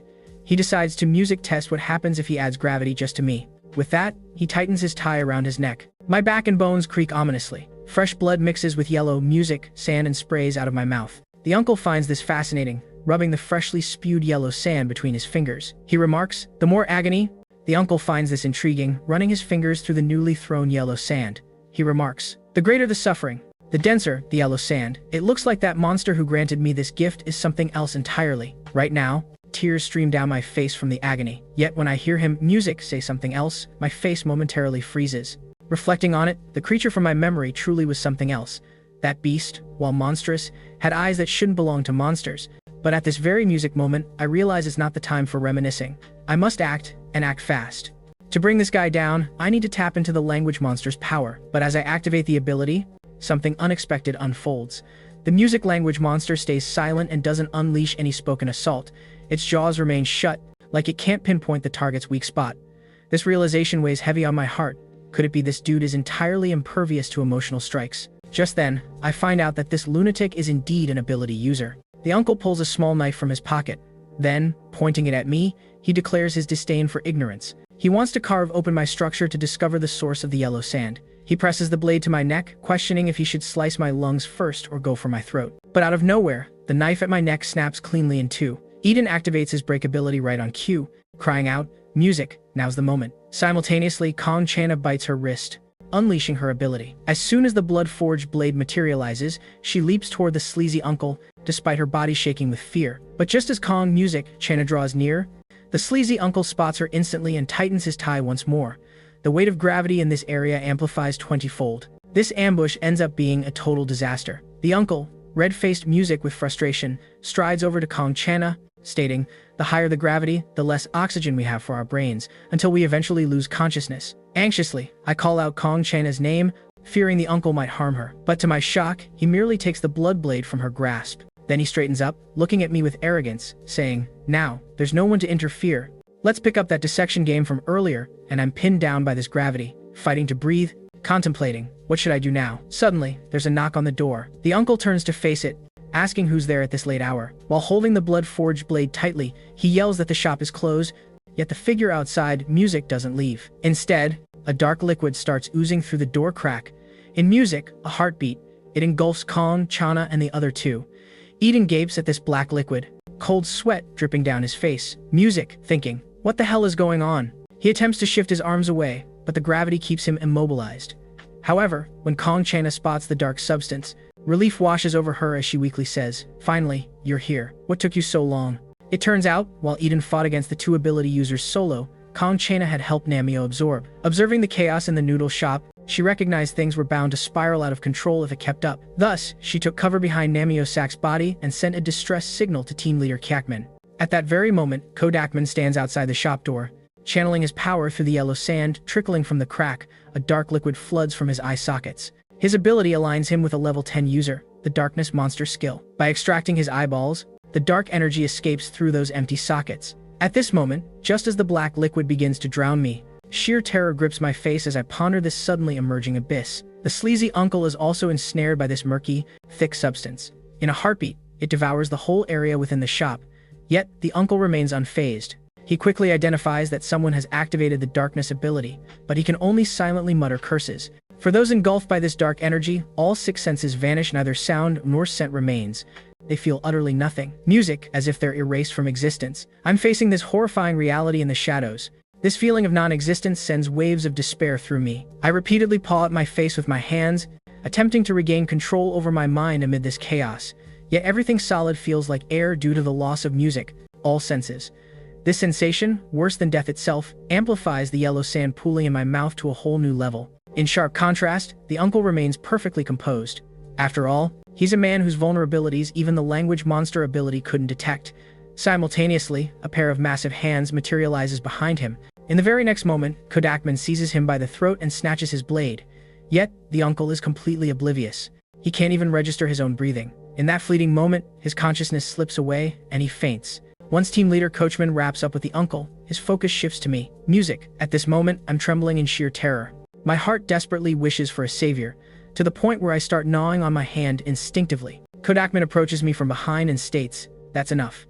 Then he tightens his grip around my neck until I succumb to darkness. No more yellow sand escapes from my mouth. After finishing everything, Kodakman reaches into his shirt pocket. He retrieves 2 eyeballs and repositions them back into their rightful places. As his eyes settle into place, the surrounding darkness begins to recede gradually. In mere moments, the darkness power, music is entirely restored. This also indicates that this absurdity is finally over. Kodakman gazes down at my unconscious form, feeling a wave of relief wash over him. Music. The yellow sand has faded completely. Kongchana stumbles to her feet and remarks, "You finally showed up." Kekman, putting in eye drops, questions Kongchana and Eden about why they failed to inform him about my ability to spit yellow sand. He shoots a piercing glare at them, asking if they're ready to give up on this job. Hearing this, Kangchana hangs her head in acknowledgement of her fault. Then she pleads with Kodakman to consult with the Gwangan team leader to sort this issue out. But team leader Kodakman replies that things have spiraled too far. There's no simple way to resolve this now. Following that, I am taken back to headquarters, held in custody. I'm monitored 24 hours a day without pause, my head hung low in despair, unsure of music. What fate awaits me next? Meanwhile, in the conference room, they deliberate on how to manage my predicament. Ryu Yunjane suggests that their main department take charge of me from now on, but Code Dukman shoots down this idea hard. Hearing this, Ryuan leaps to his feet, fuming, claiming I spew yellow sand like a beast. He confronts Kodakman, aware of my potential danger. Does he really stand by this? Check out the clash with the Gwangan team this time. What chaos could unfold if I unleash my powers in front of regular citizens? However, Kodakman stays totally composed after this, declaring, "This incident stemmed from the Gwangan team's taunts. He trusts my integrity. Such events won't happen again." With that, he directs his disdain towards Director Jianglu, insisting he should know that the Gwangan team leader specifically attracts individuals with dreadful characters. Allowing such a lunatic to lead, isn't that the director's fault? After this, Jianglu merely props his chin, exuding indifference. Instead, Ryuan chastises him, exclaiming, "How can Kukman talk to the director like this in front of us?" Jung Il-du waves his hand, stating, "It's fine." He thinks the character of special public servants isn't crucial. Whether the Guangzan team leader is a psychopath is irrelevant, as long as he's a key asset in monster battles. Upon hearing this, Kang Chan's face stiffens. She almost retorts, but Jang Yildu keeps going. They're not like Kodakman, who loathes combat, hiding away on Ganghwa Island like a scaredy cat. After this, Kodakman brushes aside the director's jab. Instead, he uses his logic, asserting that I'm equally vital in monster fights and my character poses no threat. He then glances toward Eden and Kang China, saying, "Besides, these two can manage me better. Their connection is like unbreakable steel." This unexpected mention makes both of them flinch. Jung Ilu then probes, "If you cause trouble, are you ready to bear the consequences?" Kodakman rises, saying, "No worries. I'll take the heat. If there's nothing else, we'll take our leave." But as they all move to exit, Jong Yilu halts Eden, saying there are matters to discuss. Although Eden is very unwilling, he has no choice but to comply. After that, thanks to team leader Ko Digman's defense, I'm also released. I rush forward, demanding to know what went down. I'm not accountable for anything. And team leader, what's up with that flashy tie? Ko Digman, hearing this, tugs at his tie, saying, "The punishment is that the 3 of you will have 3 months' salary docked." When I hear this, I'm completely frozen inside. The shock hits harder than the sight of the team leader's tie. He continues, "I should be grateful. The only reason I got through this unscathed is that the Ganghwa Island team chose to take responsibility. But if I mess up again, they won't be able to shield me." With that, he reflects, Director Jing Ailu is much scarier than I ever anticipated. He might become our adversary in the future. Meanwhile, in the conference room, the director asks Eden, if that kid throws a fit and loses control again, can he take the heat for taking him out? Eden is taken aback by this. Then he turns his head. Meanwhile, in the conference room, the director asks Eden, if that kid loses control and goes berserk again, can he take responsibility for eliminating him? Eden is stunned after this. Then he turns his head, trying to maintain his composure, retorts, "What kind of nonsense is this?" He stands up, making it clear he's not having it, adding that after 2 decades of knowing each other, if this is all that's on the table, he's out first. But Director Zhang just stares him down, his demeanor shifting to serious as he commands, "Sit down." This isn't a father's request, but a directive from the director. He can't just be seen as another normal ability user anymore. Anyone who can belch out yellow sand single-handedly isn't far off from being a monster. After being shielded by the Genhua Island crew and set free, I'm also made to stay in their neighborhood. Yet, the moment I step inside, the sight horrifies me completely. Clothes are scattered all over, and the filthy kitchen looks like it hasn't seen a cleaning cloth in forever.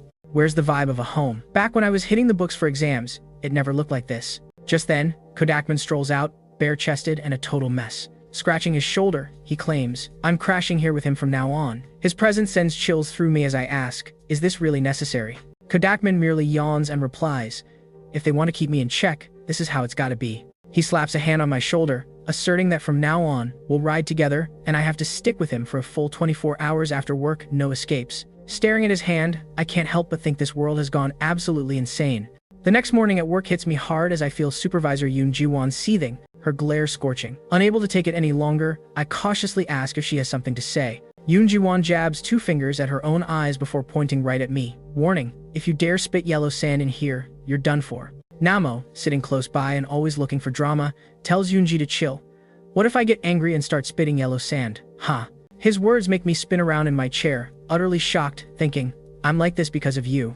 I hold back my words, letting out a helpless sigh. But precisely at that moment, Kim Yubok, walking past me, notices it. He suddenly asks if I sighed, catching me off guard. Hearing it, team leader Kodakman bolts over, grabbing my mouth with one hand in a panic. He rushes to check inside my mouth, worried I might be too stressed. I won't spit yellow sand from sighing, right? I quickly assure him it won't come to that. Afterward, I march to the bathroom, my face twisted in frustration, pondering, am I now treated like a monster? Can I not even breathe freely here? Just as I near the bathroom, I bump into Eden. He eyes me, recalling his father. The directors. Words disqualified from the realm of normal ability users. A person who can belch yellow sand solo isn't far off from being a monster. Maybe one day, I'll be the foe of every ability user. Seeing Eden stare at me with that intensity only fuels my anger. I snap, asking what he's staring at. Does he want to lecture me too? But Eden shoots back, expression icy. Why would I bother with that? Whatever you turn into doesn't concern me. His bizarre response leaves me baffled. What's up with this guy? Someone who can spit out yellow sand is basically a monster. Maybe in the future, I'll become a target for all ability users. Noticing Eden looking at me intently adds to my anger. I yell at him, questioning what he's staring at. Does he want to lecture me about causing a scene too? But Eden coldly replies, why would I say something like that? Whatever you become is none of my concern. His weird behavior leaves me baffled. What's up with this guy? Doesn't he usually seem like he's ready to devour me? Why is he acting differently today? Suddenly, a voice from behind me cuts in. You alright? I spin around in annoyance, music thinking, can't these people ever just chill? But when I turn to look, I see it's Kang Chena and Kim Woo, the newcomers. Kang Chena mentions that today is his first day with the Gangwon Island crew. He's open to music and he questions. Kim Wooju gives a quick bow and thanks her earnestly. Then Kang Chena leans closer, saying, let her check my eyes. I lower my music head, my face heating up and blurt out, is she trying to see my eye color? I haven't even spat out yellow sand, so there's no need for concern. Music. Kang Chena softly reassures me not to take the team's actions too harshly. Everyone's just scared that if more issues pop up, the Gangwon Island team won't be able to keep me safe. Hearing her, I finally start to feel at ease. But when everyone heads out on missions, I'm left feeling bored and empty since they fear I'll stir up trouble again. My only task now is paperwork. This is seriously too dull. I gaze at the papers fresh from the printer and drift into thought. So what Codemon meant by taking responsibility is that he absolutely won't allow me in the field. But before I can ponder further, the sound of the door swinging open jolts me. Wangjil and Jong-un, the two bros, stomp in with aggression. Noticing who it is, I ask who they are. Then Jong-un lunges forward, fist raised, charging at me like a bull. Before I have time to react, his fist slams into my face. The brute music. Force sends me crashing to the floor. Jung-un yanks me up from the ground, dazed, telling me to spit out yellow sand quickly for a look. Staring at the stranger who suddenly attacked, I'm fuming inside. But remembering Kang Chana's earlier words, my fury dissipates entirely. I remind myself I can't cause more chaos. But Jung-un grips my collar, raising his fist again, demanding to know what I'm doing. Transform fast or he'll break my face. Just then, he gets kicked away. The one who struck is his brother, Wangul. Music. Wangjil helps me up and apologizes, explaining his brother is a bit clueless, introducing them both as Wangjil and Jong-un from HQ. I wipe the blood from my nose and ask if they've come from headquarters to assess me. Wangjil nods, but adds his brother is just excited to meet me because he's my fan. Looking at these two siblings, I think they really seem like monster twins. Afterward, Jung-un extends his hand gleefully, rattling off, I've heard so much about you. For a moment, my face heats up, and I raise both hands with a confused look. Jung steps closer, feeling around my body, stating I can actually spit yellow sand. I seem more remarkable than director Jong Ilu. I ask hesitantly if he's actually talking about me. Upon hearing this, Jong-un gives me a definitive thumbs up, claiming I'm the most incredible of all ability users. He genuinely admires me. Hearing such long-awaited praise from someone throws me off completely. Even after work, I'm still processing this, Am I really as impressive as Jong-un suggests? At that moment, I spot Kim Woo in the distance, looking anxious. I stroll over and ask, "Music, what's going on? Why hasn't he headed home yet?" Kim Woo-ju, startled at first, then admits something did happen. He hopes I can come to his area to assist him. It appears that both the detector and the emergency communication gadget in his area are out of order. After I tinker with them, still no luck. Behind me, Kim Woo stutters an apology, claiming he may have broken it by accident earlier today. He wants to avoid being unpopular here too, so he kept quiet. After hearing this, I smile and tell him that on Ganghwa Island, even if he makes a mistake, he won't face criticism. Everyone's really nice. Music. Suddenly, a thought strikes me, and my face turns serious as I realize, based on my own experiences, I can't really say that. Kim Woo thanks me after he hears this, saying he hasn't had the chance to express his gratitude for my help last time. I awkwardly scratch my head, saying it's no big deal, but he keeps asking if I can just spit yellow sand like this in front of him. Initially, I don't respond, asking what yellow sand he's talking about. When I finally get it, my face displays shock. Kim Woo thinks this was yellow sand, I spat out. Then what's the deal with the yellow sand around us? Realizing something feels off, I quickly look around. Sure enough, on one side of the grove, I spot a small monster, and on its chest are 9 crimson beads. Kim Woo hides behind me, starting to panic and blaming himself, saying it's all his fault, we can't send out an alarm now. I reassure him, saying it's all good, while I gauge the yellow sand concentration. It's likely just a level 1 monster. Eliminating it should be a piece of cake. I think to myself, I was just praised earlier, so I push off the ground fiercely, opening my mouth wide as I lunge at that monster. Before it can react, I clamp down on its neck. Then, I jerk my body back. Instantly, blood sprays everywhere. Even though it's a level 1 monster, this is the only way to finish it off in one shot. After witnessing this, Kim Woo claps and praises how incredible it is to take it out in one move. Staring at the monster's lifeless body on the ground, I can't feel joy because, at this moment, the yellow sand hasn't disappeared. The concentration has actually intensified. Music. The monster's remains begin to crack open, and what unfolds next terrifies me. From the level 1 monster's carcass, another monster arises, and one of the crimson beads on its chest has exploded. This monster didn't die at all. Instead, it has evolved into a level 2.